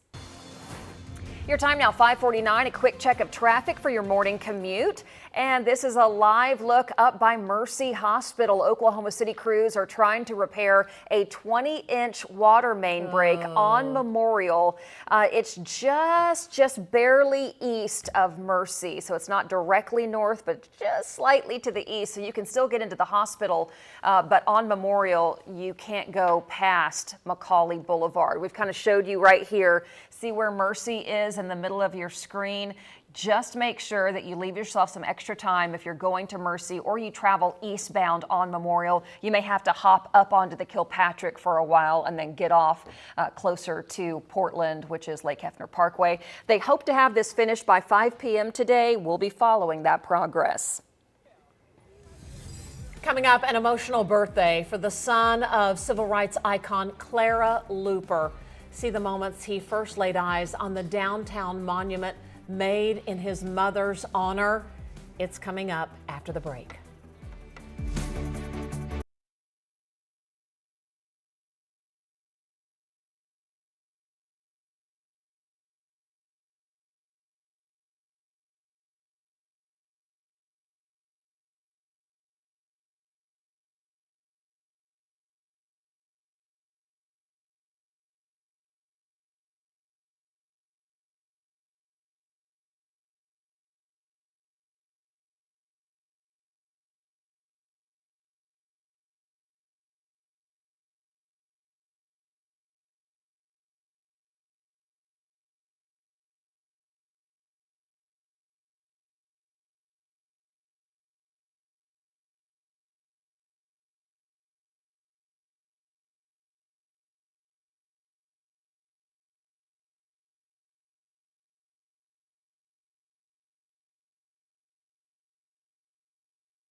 All right, a reminder, we are streaming live on the YouTube channel, the News 9 YouTube channel, and we've asked you to subscribe, leave some comments. We have over 200 people watching this morning. We're glad. And a couple of comments. Valerie says, enjoying the morning news. When's Lacey Swope coming back? There you go. She's on vacation this week, taking some much needed time off. Hanging out fishing with the kids and that type of thing. She'll be back on Monday. Absolutely. Okay, we have another one. Kimberly says, good morning from Glencoe. Good morning, Kimberly. Glad you're watching, that's for sure. Hey, leave us a comment. We are watching the chat as well. Megan's here watching the forecast for us. Today's a great day. Yeah. Winds are much lighter. Temperatures right around 60 degrees. So get outdoors. We'll have a little cloud cover. Winds are breezy here in Oklahoma City off to the east, and temperatures are much colder than this time yesterday. You will notice that skies are clear and it feels like 31. Here are your afternoon temperatures. Again, a light breeze, and we'll have some upper 60s down to the south. More on our weekend rain chances coming up. Can't wait. Thanks, Megan. An emotional story to start your day. Civil rights icon Clara Luper's son, Calvin, just turned 80 years old, and he spent his birthday yesterday seeing the downtown monument dedicated to his mother for the very first time. News 9's Shelby Love shows us the gift of a lifetime. Happy birthday to you, and the best one you'll ever have. Calvin Luper said today wasn't just the best gift he's received, it was better than he imagined. Love you, love. Oh, it looks beautiful. It looks better than it did on paper. It's so real. Everything is so real. A real civil rights movement at the Oklahoma City Cats drugstore in 1958 created real national change. And now it's bringing back real memories and emotion for Calvin, especially when looking at his mom. Just wish you could have seen this. Calvin hopes this monument serves as a reminder to love one another No room in your life for hate. and a memorial of how powerful unity can be. We still got a lot of growing to do in Oklahoma City. Got a lot of togetherness we got to get. As for Calvin's birthday wish, he hopes any visitor who takes a seat at the counter finds motivation to take a stand. Not only dream a dream, but to work for that dream and work together. You know, we have to look in our own selves mirror to see what we can do to help make our city, make our state a better place. Shelby Love reporting. Still to come this morning, a Metro girl's health challenges are holding her back from a traditional classroom. How a virtual option is changing her life. Educate Oklahoma coming up at 6.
I looked through my back window right before it shattered, and I saw the gun like pointed at my face. Only on News 9, an exclusive interview with that Metro woman who says she was shot by a man she barely had dated. She's recounting the horrifying moments. I'm Robin Marsh. It's coming up on News 9. What she said led up to that shooting. I'm Lacie Lowry. Breaking news this morning. A water main break by Mercy Hospital on Memorial could cause some problems on your commute this morning. We'll show you what crews are up to. It's a pretty big mess over on Memorial. The latest coming up. Good Wednesday morning. I'm meteorologist Megan Gold. 2 more dry days before rain chances arrive. Much needed rain chances. We'll talk about how much rain we see. Also cooler temperatures for the weekend. It's coming up. Live from downtown Oklahoma City, Oklahoma's own News 9 starts now. 6 a.m. on our Wednesday morning as we say good morning, Oklahoma. Thanks for choosing News 9. There has been a lot going on while you've been sleeping, including out in Arizona. A big update on that case for the missing woman, Nancy Guthrie. We'll be talking about it in a moment. Here in the Metro, we also covered a bomb threat at Integris Southwest Medical Center. They now have someone in custody. It was a previous patient. This is all happening before 6 o'clock this morning. It's a busy morning. Megan's eyeing the forecast for a day of change, too. Megan, what's going on today? Good morning, guys. Well, thankfully, today is pretty quiet in the weather world. Yesterday, we had a cold front come through, and this time yesterday, we were in the mid to upper 50s. We even had some 60s on the southern and southeastern sides of the metro. The cold front came through about 9 a.m. That was our high temperature for the day of 61, and we fell about 10 degrees by lunchtime, spent the rest of the day in the low to mid 50s, and this morning is 20 degrees colder. So you will notice the changes out the door. The good news, a lot less wind today. We do have a breeze, though, out of the north still. 37 is our temperature right now, and it feels like 30 when you tack on that north wind. Across the metro, out on the west side, Piedmont down to Minco, El Reno, below the freezing mark or right at it. 37 and more down to Norman and Newcastle, and 38 in Choctaw. Some low 40s down to the south and 20s up to the north where winds are much lighter, a little breezier off into eastern Oklahoma, and it feels like the teens and the 20s to the northwest, 30s here in the metro into your Friday, your Saturday. It is all about this energy off the west coast that is going to bring in much needed statewide rain chances. We'll talk about how much rain do we see. That's coming up. And now we get to that breaking news this morning. Oklahoma City police are on the scene investigating a bomb threat at Integris Health Southwest Medical Center. This is right at Southwest 44th and Western. News 9's Kylee Dedmon is there. She's been talking with police. There's actually been an arrest this morning. Sort out these details. Kylee, what's happening down there? Hey, Robin. Yes, the bomb squad unit is also on scene. We've seen a few of them walking in and out of the hospital area. Now, this is a very large campus, so this is off of Southwest 42nd and Douglas, kind of near their emergency room, and it kind of looks like it is closed off. We've seen some people that may be working here at the hospital try to come in and enter, but have to be rerouted. But again, yes, the bomb squad unit is on scene, and still a very active police presence as well. Now, we do know that a male is in custody, and he is a former patient. We're still working to learn any information on him, but again, a male is in custody, and he was a former patient. Now, again, this is one of their it's a huge hospital, so again, this is off of Southwest 42nd Street and Douglas, again, near their emergency room, and it does appear to be closed at the moment. So if you do need to come here, you'll have to go around a different area. Again, this is at Integris Health Southwest Medical Center, and again, one person is in custody and was a previous patient. So that's all the information that we have right now. We are still working to learn new information, so stay with News 9 as we get it. Reporting live at Integris Health Southwest Medical Center, Kylee Dedmon, Oklahoma's own News 9. Kylee, thank you. Your time now 6:04. And a quick check of traffic. A live look now from our news tracker, Joey Mitchell. He's right by Mercy Hospital, and there is a big water main break. Whoa. Oklahoma City street crews are trying to fix a 20-inch water main break just to the north of the hospital, and it's impacting traffic on Memorial right at McCauley, Boulevard. The city says the eastbound lanes of Memorial from Meridian to Tulsa Avenue Bridge, that little crossover bridge that goes over the Kilpatrick, that will be closed for most of the day. Crews are hoping to get this water main fixed by 5 p.m., but they have a lot of work to do, a big hole they're dealing with. So we'll keep you posted and let you know if they're still on track for that 5 p.m. time frame. New this morning, 5 people safely escape a house fire in northwest Oklahoma City. This happened right before 4 a.m. this morning near Northwest 23rd and Villa. You can see the smoke coming from the home. Crews say when they got there, they found the flames in the front of the house had spread to the garage. Right now it's under investigation. It looks like it might have been an electric scooter that was charging in the garage, but that's really preliminary. Scary if it is. No injuries were reported. Crews believe the fire damaged about 30% of the house. Well, police tell News 9 one man is hit by a car on the northwest side of the metro. It happened right around 8 o'clock last night, right near a heavily traveled area at Northwest 122nd and Council Road.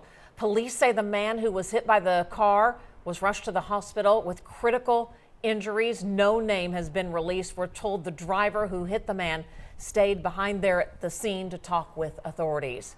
Well, the man accused of shooting a woman in Guthrie and then leading police on a chase that ended in the metro has now been formally charged. This morning, we are hearing in an exclusive interview from that female victim. Her name is Cassidy Winfield. She says she'd only been on a few dates with Michael Adeniran before she was shot. She says when she ended things, she tells us he started showing up at her job and sending her threatening messages. Last Wednesday, Cassidy tells us she got to work and the man showed up again. This time, she says he had a gun. I was shot because I thought he was just shooting my vehicle because I didn't feel anything. Before I realized, I was just like, what in the world? And when I realized, I was like, this man was trying to kill me. Good thing she is okay. Meanwhile, the suspect there you saw when he was arrested, Adeniran, he was arrested and arraigned on multiple charges yesterday, including assault and battery with a deadly weapon and stalking. He's in the Oklahoma County Jail. Now to Arizona, a person of interest in the disappearance of Nancy Guthrie is detained and then released. The mother of Today's Show co-host Savannah Guthrie has been missing since the start of the month. The detained man, who said his name is Carlos, says he's not sure why police connected him to Nancy's disappearance, but he hopes the investigation clears his name.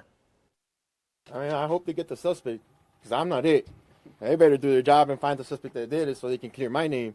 I'm done. Again, Carlos was released. Here's the new evidence in the case. You're looking at it. The FBI releasing images of an armed, masked man wearing gloves outside Nancy Guthrie's home the night she went missing, which might be January 31st. They're still unsure when she actually disappeared. Authorities are urging anyone with information to contact them. It is still the case that we are not finished yet. And we are absolutely living in Oklahoma City's golden age. And thanks to the people of Oklahoma City tonight, that continues for another 4 years. Thank you. Well, congratulations going out to Oklahoma City Mayor David Holt. He was thanking voters, winning a third term. He received more than 85% of the votes in the election, almost breaking a city record. Mayor Holt says this is an exciting time to live in OKC with the construction of the new $1 billion Thunder Arena and the Olympic events coming to OKC and the big soccer stadium as well. His third term will end in 2030. We should say he's coming on News 9 at 9 this morning to talk to us. It was a late night, but he says, let's go. Ready to go. And he won by a landslide in the vote. He had one opponent, and we'll be talking with the mayor again at 9 a.m. We're talking to Megan this morning as well. Yeah, let's get over to the Bob Mills Weather Center. Hey, Megan. Hey, guys. It is cold out the door this morning. Yesterday was so very mild, 50s and 60s. The cold front came through, and much cooler and even colder air has settled into the plains. Out the door, we are in the 20s and 30s across southeastern Oklahoma. There are temperatures in the low 40s, and there is the live look from our Lucky Stars Skycam network. 30s out the door here in the metro with clear skies. We'll have some clouds filter in through the day, but grab the coat if you're headed out. More on your Wednesday forecast and those rain chances coming up here in just a bit. Health issues are keeping a Guthrie student out of the traditional classroom. Coming up after the break, how virtual school is helping her with this. It's our Educate Oklahoma report.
All right, it's time for the bus stop forecast. Bundle up a little bit this morning. It is cold out there. The winds jacket. are much lighter, but kids going to school yesterday were like, man, it feels like afternoon What's going outside. on? Exactly. Cold front came in. Yesterday was so very windy, especially in northwestern Oklahoma, and much lighter winds today. A beautiful day. Our temperatures are kind of up and down here over the next 9 days, but we're actually back to the 70s tomorrow. A high of 60 degrees today, though. So your bus stop forecast for the kids headed out the door this morning. Up in the northwest, you're in the 20s. Here in the metro, a mix of low to mid to upper 30s by midday. Temperatures nearly 50 degrees, and this afternoon we will climb to a high of 60 with some clouds filtering in. So you'll definitely notice the change out the door, about 20 to in some spots 30 degrees colder than this time yesterday. There is the live look from our Lucky Star Skycam network. We've got a breeze here with clear skies. The cloud cover from yesterday has cleared out,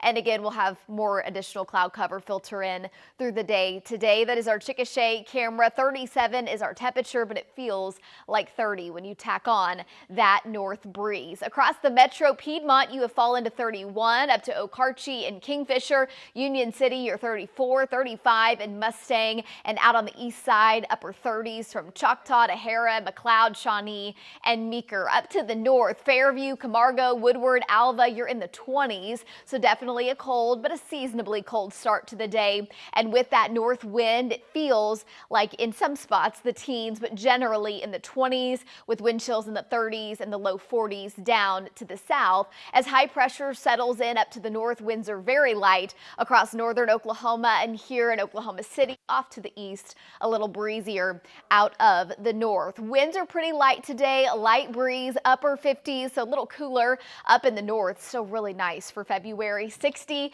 in Oklahoma City this afternoon, 63 in Ada, 62 in Lawton, and 66 down in Ardmore. Overnight tonight, we'll have some cloud cover up to the north. Winds will be a little breezier in the Panhandle. That'll try to sneak into places like Woodward down to Camargo and Clinton.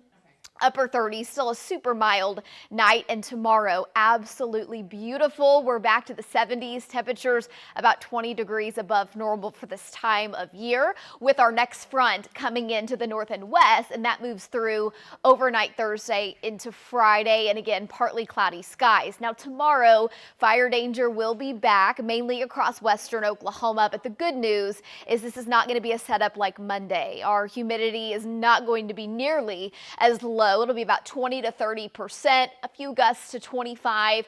So we'll still watch it, but again, not a huge fire day for us. Now, out on the West Coast, there are two little pieces of energy here, and this is what combines and will ultimately drive our rainmaker for your Friday into your Saturday. So let's track this thing out.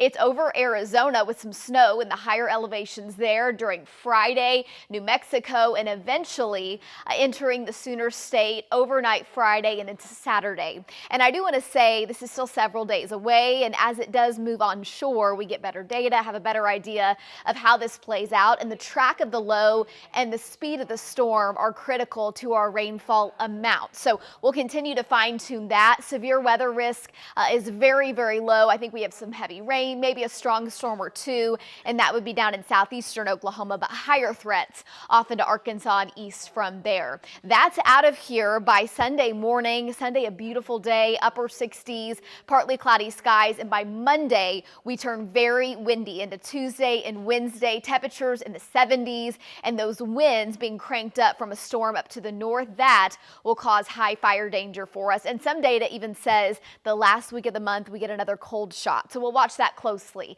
So again, the chance for a few showers on Friday, that's not locked in, but what is locked in is the widespread rain and thunder overnight Friday into your Saturday, and that lingers into the early afternoon before it pulls out of here. Your Valentine's planner, temperatures in the 50s with the rain chances. It will be a cool day to spend with your loved one. Here's your full 9-day forecast. Tomorrow, 72. Cooler on Friday as the front comes in. On Saturday, an 80% chance for rain and thunderstorms. 70s Monday, Tuesday, Wednesday with very strong winds. Back over to you guys.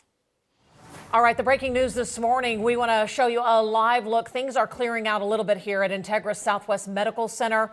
Police say earlier a bomb threat was made at the hospital this morning. It was right as we were coming on the air about 4:30. Minutes ago, police say our crew saw police rolling out a suitcase. At this point, we do not know if that was involved with anything, but what we do know is one person has been taken into custody after the bomb threat was made this morning, and now we've learned it was a former patient there at Southwest Medical Center who was taken into custody. No name has been released. Kylee Dedmon is there, but again, things look like they're giving the all clear right outside the emergency room there at Southwest 44th and Western this morning. A reminder, we are streaming live on YouTube this morning. Scan the QR code to get to our page, the News 9 page, and subscribe. Leave a comment. We have over 200 people on there this morning. We are grateful for that. We'll read some of those comments for you coming up. All right, boy, parents, when it comes to school, you have a lot of choices. Traditional, public school, charter, virtual, private, or even homeschool. These are all the options available for Oklahoma students to learn. But for one 7th grader in Guthrie, health challenges made the choice for her. Our Colby Thelen shares the story in this morning's Educate Oklahoma. The walls and halls often taken for granted. But with new technology, that path may not be taken at all. Caden Harrison. I'm pretty good with keeping up my grades. Never had the choice. Mostly cold weathers like the winter right now gives me trouble. Trouble some days just getting out of bed. So she has a systemic idiopathic arthritis. Basically, it affects her organs and her joints. And then she also has a heart condition, and she has IBD, and she's immunocompromised. Mom Carissa knew school would be a challenge when she learned the diagnosis 11 years ago. When you say immunocompromised, I mean, that makes it impossible to go to traditional classroom being around other kids. We tried it when she was younger, pretty much in kindergarten and first grade. It did not work out. She would miss a lot of school. Then they found Oklahoma Virtual Charter Academy.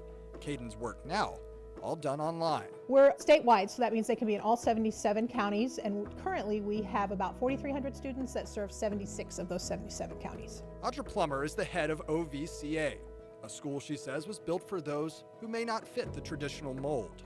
This allows for kids to have any kind of an option. They can really find what best works for them. And so many times sometimes in Oklahoma, in a small town, it's either the brick and mortar or homeschool. And the mom doesn't know homeschool is not for them. They need some help. And so virtual education gives that to them. Choice for Caden. It helps me be able to go to doctor's appointments either here or in another state, especially when I have to get infusions. So it allows me to miss like a few classes to go do that and then come back. I can watch the recording and then go from there. Carissa, for you, I know having an option that is different than traditional schooling, what has that meant to you? It's been a huge blessing. I mean, pretty much all her life, she wanted to be normal. She wanted to go to school. It's been a huge blessing because, you know, you don't want your child to fall behind. This has allowed her to get the education that she needs.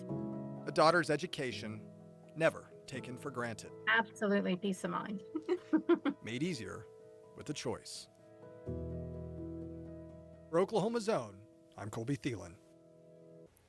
Outside of school, Caden plays sports, she rides horses, and she's involved in her youth group. The school also says it has virtual chat rooms and in-person activities to help classmates stay connected.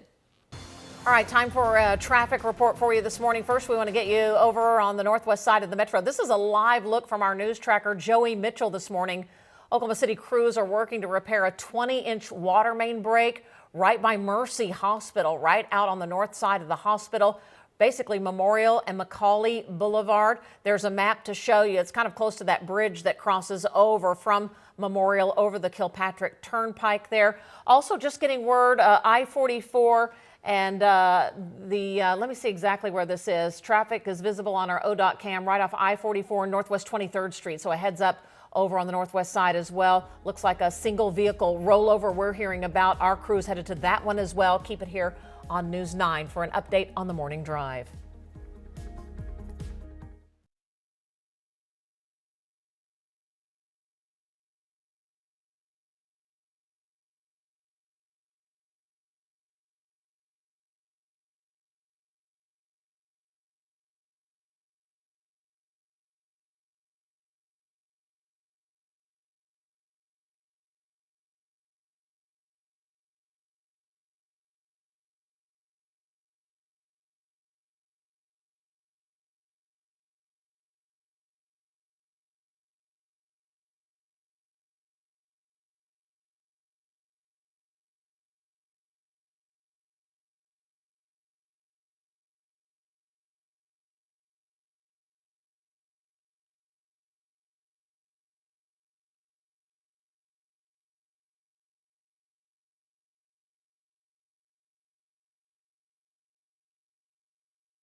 All right, welcome back. A big night here in Oklahoma City for Ohio State's Caleb Downs, who was named the Jim Thorpe Award winner.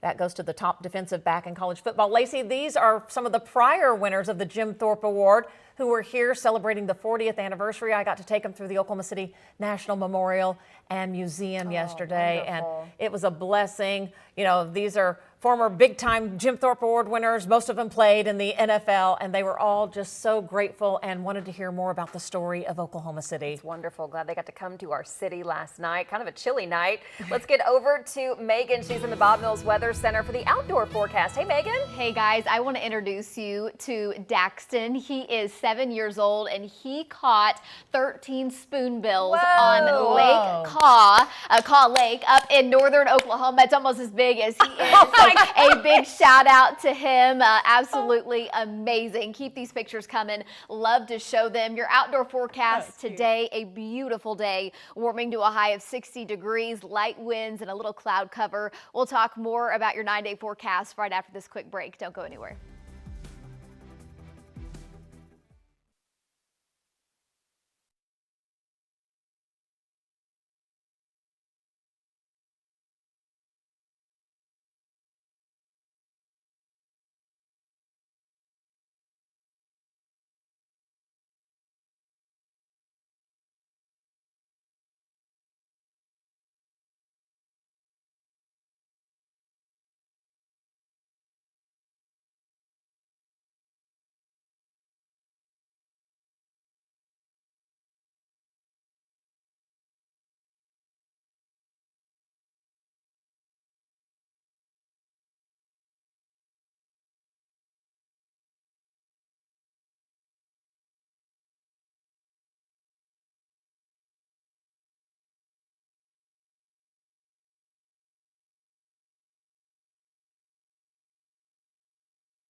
You're watching Oklahoma's Own News 9 this morning. 6:30, and we do have some breaking news in Oklahoma City. You're looking live at I-44 northbound. There's a big rollover crash right at Northwest 23rd, and this is the backup. It's going past Northwest 10th, almost down to I-40. You can tell all 4 lanes of traffic are blocked right there. We've seen numerous emergency responders using the shoulder to try to get up to this rollover crash. So it is a mess, and this is northbound traffic. Boy, it's not good for that northbound traffic. They're going to be in a standstill, it looks like, for quite some time. A lot of folks getting off there at Northwest 10th Street, but it is impacting the morning drive. We have our crew, our news tracker, Stephen Owsley, headed to the crash, which is a little further up to the top part of the screen there at 23rd.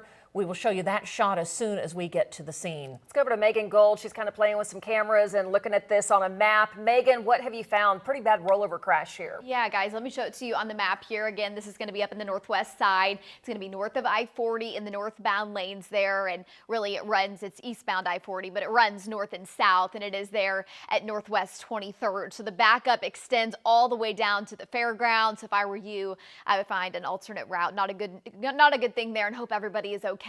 Here is the live look from our Lucky Star Skycam network. We're so happy you're with us on your Wednesday morning, almost halfway through the week here as we are breaking daylight, clear skies. We had cloud cover yesterday and we had a cold front come through, and temperatures are much colder this morning by about 20 degrees than what we had yesterday. It's 37 right now and it feels like 30. Winds out of the north, and we are below freezing on the west sides of the metro. 37 and more down to Norman and Newcastle, 39 at Lake Thunderbird, and 37 in Hera. A few low 40s down to the south and 20s up to the north. Again, running about 20 to 30 degrees colder than this time yesterday, and winds are much lighter. Still a little breezy, making it feel like the teens and 20s.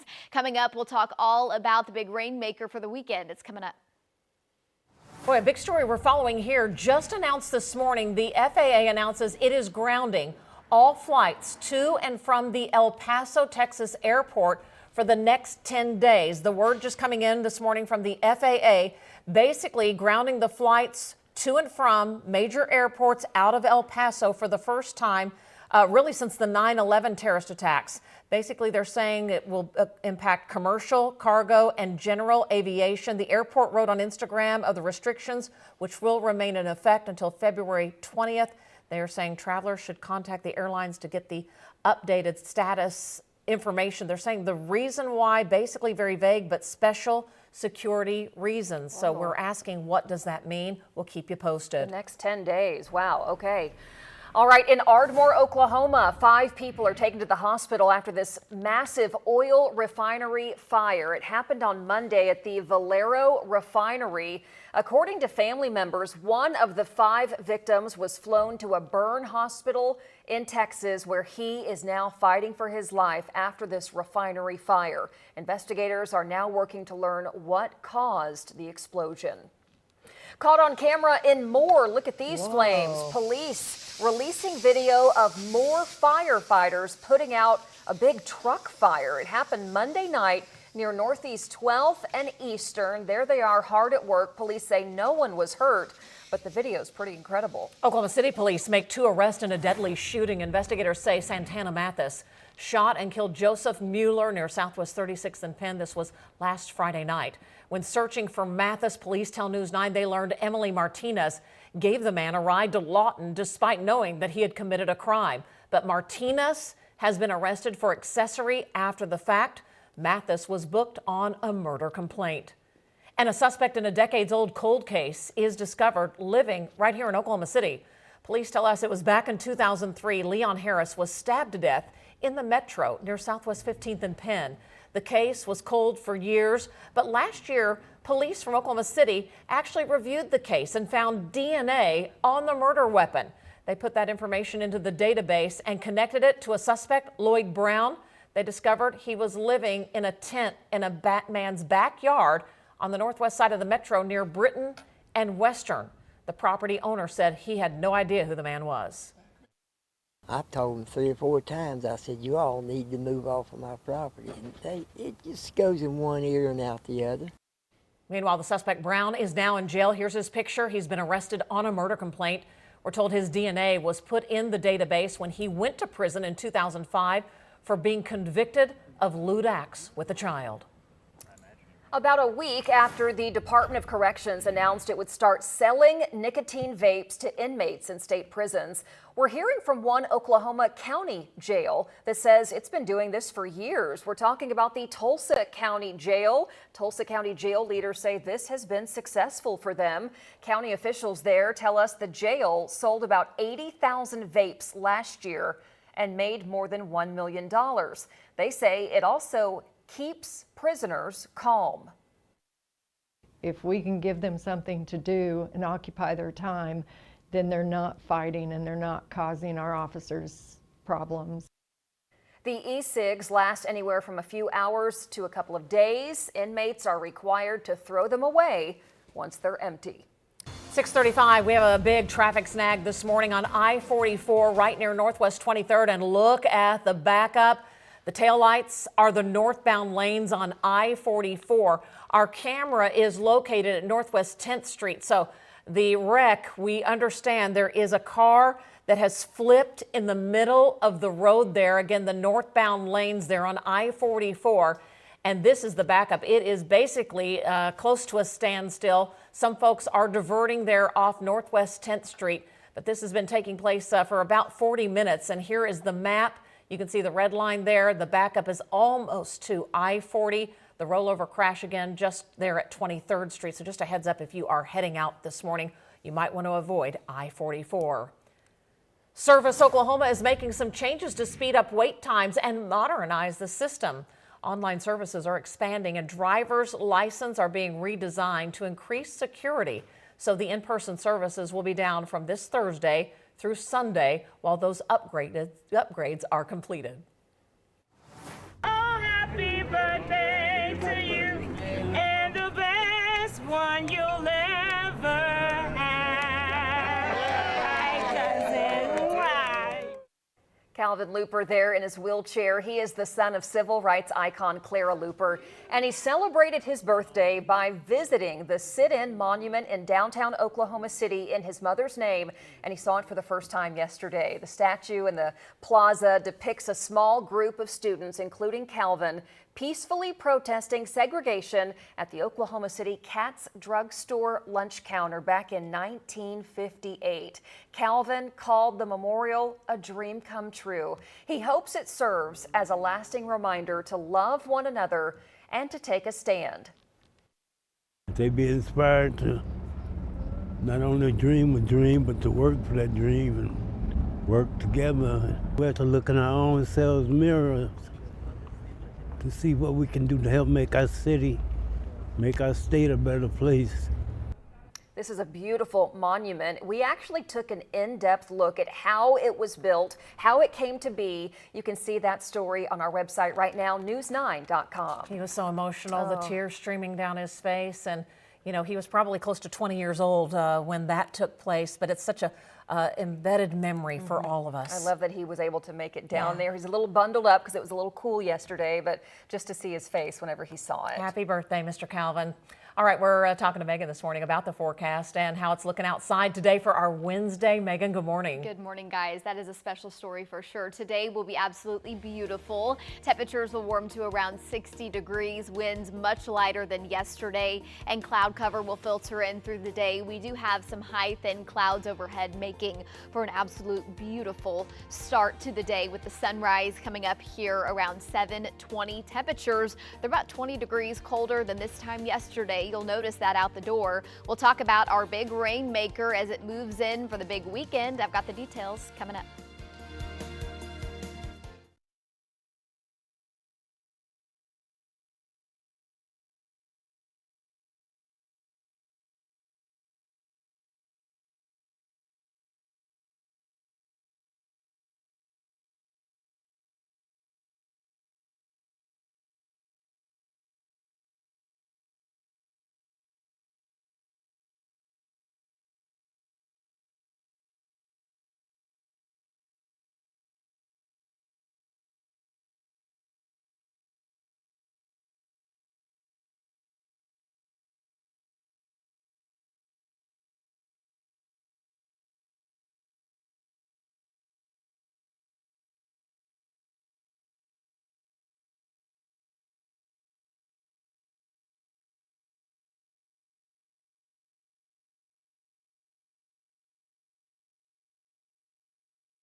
Oh, a big traffic snag as you're heading out the door this morning, right on I-44, just past the fairgrounds northbound. Let's show you the shot, and if you look at the middle box there, it is backed up from 23rd Street. This is the northbound lanes almost all the way to I-40. We've heard there's a rollover wreck in the middle of the road. The car upside down, and it looks like a parking lot on I-44 northbound, stretching almost to I-40. You have a map for this too. I do, and we may, I don't know if we're ready to go to Links 1. We may have a sky cam before I can show that. Okay, well, let's take the full shot of it, We'll either show you what's going on out the door, or we'll show you traffic. There we it go. Okay, so I-44 there at North 10th, looking off to the north again. This is going to be north of I-40, but the backup now extends nearly all the way down to I-40. And on the map, if we can get the map to load, there it is. Notice all the red, starting to see it now extend south of I-40. So if you can avoid this area, find an alternate route. That wreck again there at Northwest 23rd speeds down really at a standstill in that spot. Control room, if it's possible to now take the 6 box. Sorry, we're throwing you some curveballs. Would love to show you what it looks like out the door. There it is right now. Absolutely beautiful. Be safe as you hit the roadways this morning. In the top right-hand corner of your screen is the Broadway extension. That looks great. And the bottom right-hand corner, Northwest Expressway and Lake Hefner Parkway. Capitol looking beautiful, and we do have some high, thin clouds that have filtered in, making for a beautiful start to the day, and we're happy you're with us here at 6:44. Yesterday, the cold front came through.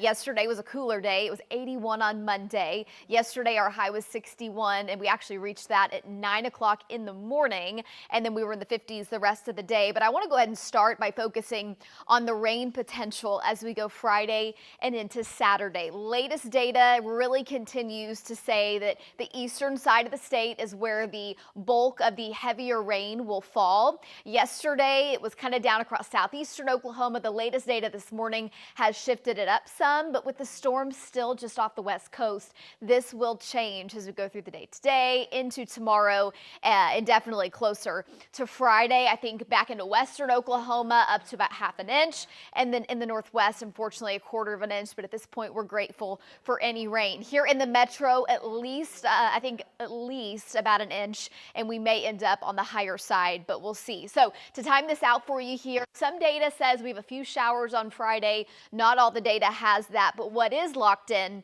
is late Friday into the overnight, your Saturday morning through midday. It is soggy, it's wet, rain, and thunderstorms. And the cold front from yesterday is down to the south now, and we've had temperatures that are much colder this morning than what they were this time yesterday, as high pressure is kind of up to our north. Winds have really lightened up across northern Oklahoma. I want to take you out west. And then there's these two areas of energy, one area of spin coming onto the coast of California, and then another little piece of energy. And those two are going to combine and will ultimately become the storm that is our big rainmaker. So we'll track this out for you. It's over Arizona Friday afternoon. There's snow in the higher elevations, rain there over New Mexico. And as that main upper level forcing is overhead, we may have a few thunderstorms, heavy rain. Overall, our severe weather potential is much lower with this storm system, but I think it's possible we get a strong storm or two. If that happens, that would be down in southeastern Oklahoma and to the east of Oklahoma. That's out of here by Sunday morning. It's beautiful on Sunday, and then Monday into Tuesday and Wednesday, we turn very warm and windy, which means fire danger cranks up big time, and that wind from storms that are coming in from the north and west. And then some data says as we go into the last week of the month, we get another cold shot. So we're watching that very, very closely. So future next gen, a few sprinkles and showers on Friday, and then here comes the main wave, statewide rain overnight Friday into your Saturday morning, Saturday midday, and then into the afternoon. Some data says that it's out of here or starting to pull away by the late afternoon. Other data says it hangs around through the afternoon, the evening, and into the overnight. So if you have Valentine's plans, just make sure you check back in with us. Here's the live look again. Absolutely beautiful from Norman, 37 degrees. 30s right now with a little cloud cover overhead. We've got a mix of 20s up to the north, 30s here in the metro. A little colder again back up to the north and west, and your winds at about 10 to 15 miles per hour today. A beauty, light winds, partly cloudy skies tonight. A little cloud cover across the north, and tomorrow we are back to the 70s. A beautiful day with some fire danger concern out in western Oklahoma. Thankfully, humidity not all that low tomorrow, but we will watch that closely as well. Here's your full 9-day forecast. Temperature ups and downs. By Monday, we're into the 70s with those gusty winds and fire danger. Guys, back over to you. All right, thanks so much. We have an update from Tuesday's election. We can tell you some major bonds passing metro school districts. A more than $100 million bond will go in Edmond to complete construction on 2 new schools. And then a second bond will go for more than $3 million to buy new school buses in Edmond. The bonds will not raise property taxes, we are told, from their current levels. And voters in Deer Creek School District say yes, approving a $153 million bond to build a new high school, an indoor multi-purpose field, and make improvements for facilities. Your time now 6:48. Want to take you back to this breaking news. We have a new camera angle to show you. This is the I-44 northbound rollover crash right at Northwest 23rd. As we zoom in, Robin, a lot of damage here. We're trying to ask how badly anyone was injured. Is it just one car, multiple cars? Gosh, that car looks terrible. You can see from our cameras too the backup there, The Lacey. backup on the left side of your screen, stretching now past I-40. So it was at Northwest 10th. It's now passed down to I-40. This is again northbound, eastbound I-44. And that is the problem right there. And traffic cannot get past this crash site. Our Stephen Owsley and Kylee Dedmon there on the scene. And as we zoom out, it looks like that southbound traffic is a little slow going as well. But look at the backup northbound for more than a mile or two there.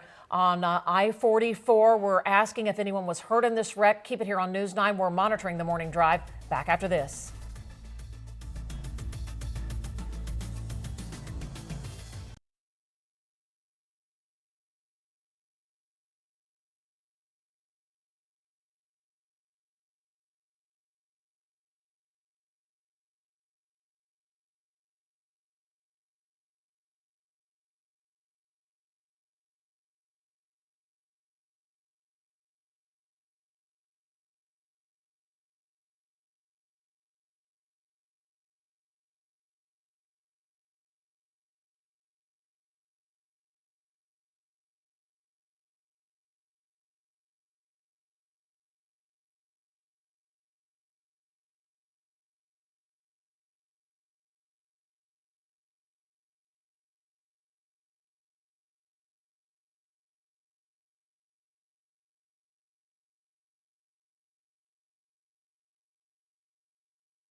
back. We are following breaking news for your morning commute. We have several angles of this bad crash on I-44, northbound, eastbound, right at Northwest 23rd. There is so much damage to this car. We think it might just be one vehicle involved, but the debris and the mess on the road spans 3 different lanes. You can see the backup on the left side of your screen. The backup goes all the way past I-40 in the northbound lanes at this point. One good thing to note, Robin, they are letting traffic sneak by on this outside shoulder, outside lane. Yeah, but not good as we near the peak of drive time. Here we go. It's almost 7 a.m. on a Wednesday morning, and that northbound traffic is slow going. It's all the way past I-40, past the Dell plant at Southwest 15th Street. So from 15th Street to 40 to 10th to 23rd, that is what is greeting you this morning. And we're hoping no one was injured. We have not heard. Our Kylee Dedmon is there on the scene asking if anyone was injured, but it looks like this is just a one-car rollover, so we don't know if they clipped somebody or how they ended up this way. We did see one person, it looked like looking in the back of the car, but we don't know how many people were inside this car. We're asking about injuries because looking at the damage, you would almost think someone was hurt. You can tell the airbags were deployed. But again, if you're just waking up, this is I-44 northbound, just south of Northwest 23rd, so try to pick a different route in the meantime. I think if you need to get to the North Metro, I would take I-35 to 235 and the Broadway extension. Avoid I-44. Okay, we've also got this story. Go find him. Come on, let's go. What? Show me, let's go. Show me. There we go! Good job, baby! Show me, let's go. Show me, let's go. This is such a sweet story. So in Kentucky, a dog, a barking dog, leads police to a missing 3-year-old boy. There's the dog in the bottom of your screen, goes over to this car and they say, oh my gosh, the toddler is inside the car. They have to then explain to the boy, open the door, unlock the door right there. And he does it and he immediately reaches and says, hold me, to the police officers. So officers say they are so grateful to this little dog who kept barking and one officer said, let's just follow him and see where he takes us. Took him right to the car and the little boy had locked himself inside. Boy, heroes come in all forms, don't they? Oh my goodness. Wow. Best friend. I know, we love dogs around here, so we loved this story, didn't we? We love all animals. Hey, it's absolutely beautiful out the door right now. I want to show you from our sky camera. We have had a little cloud cover build in this morning. It's cold out the door as we look off on the eastern horizon there, and it is about 17 minutes from Norman into Oklahoma City. 60 degrees this afternoon. Winds are much lighter today under partly cloudy skies, and then rain chances as we go Friday into Saturday. And if we can take another look at that crash, that would be great for folks hitting the roadways right now, Robin. Yeah, Northwest 23rd and I-44, we've had a single car rollover. The backup is for several miles on the interstate, basically from Southwest 15th all the way to Northwest 23rd. You might want to avoid I-44.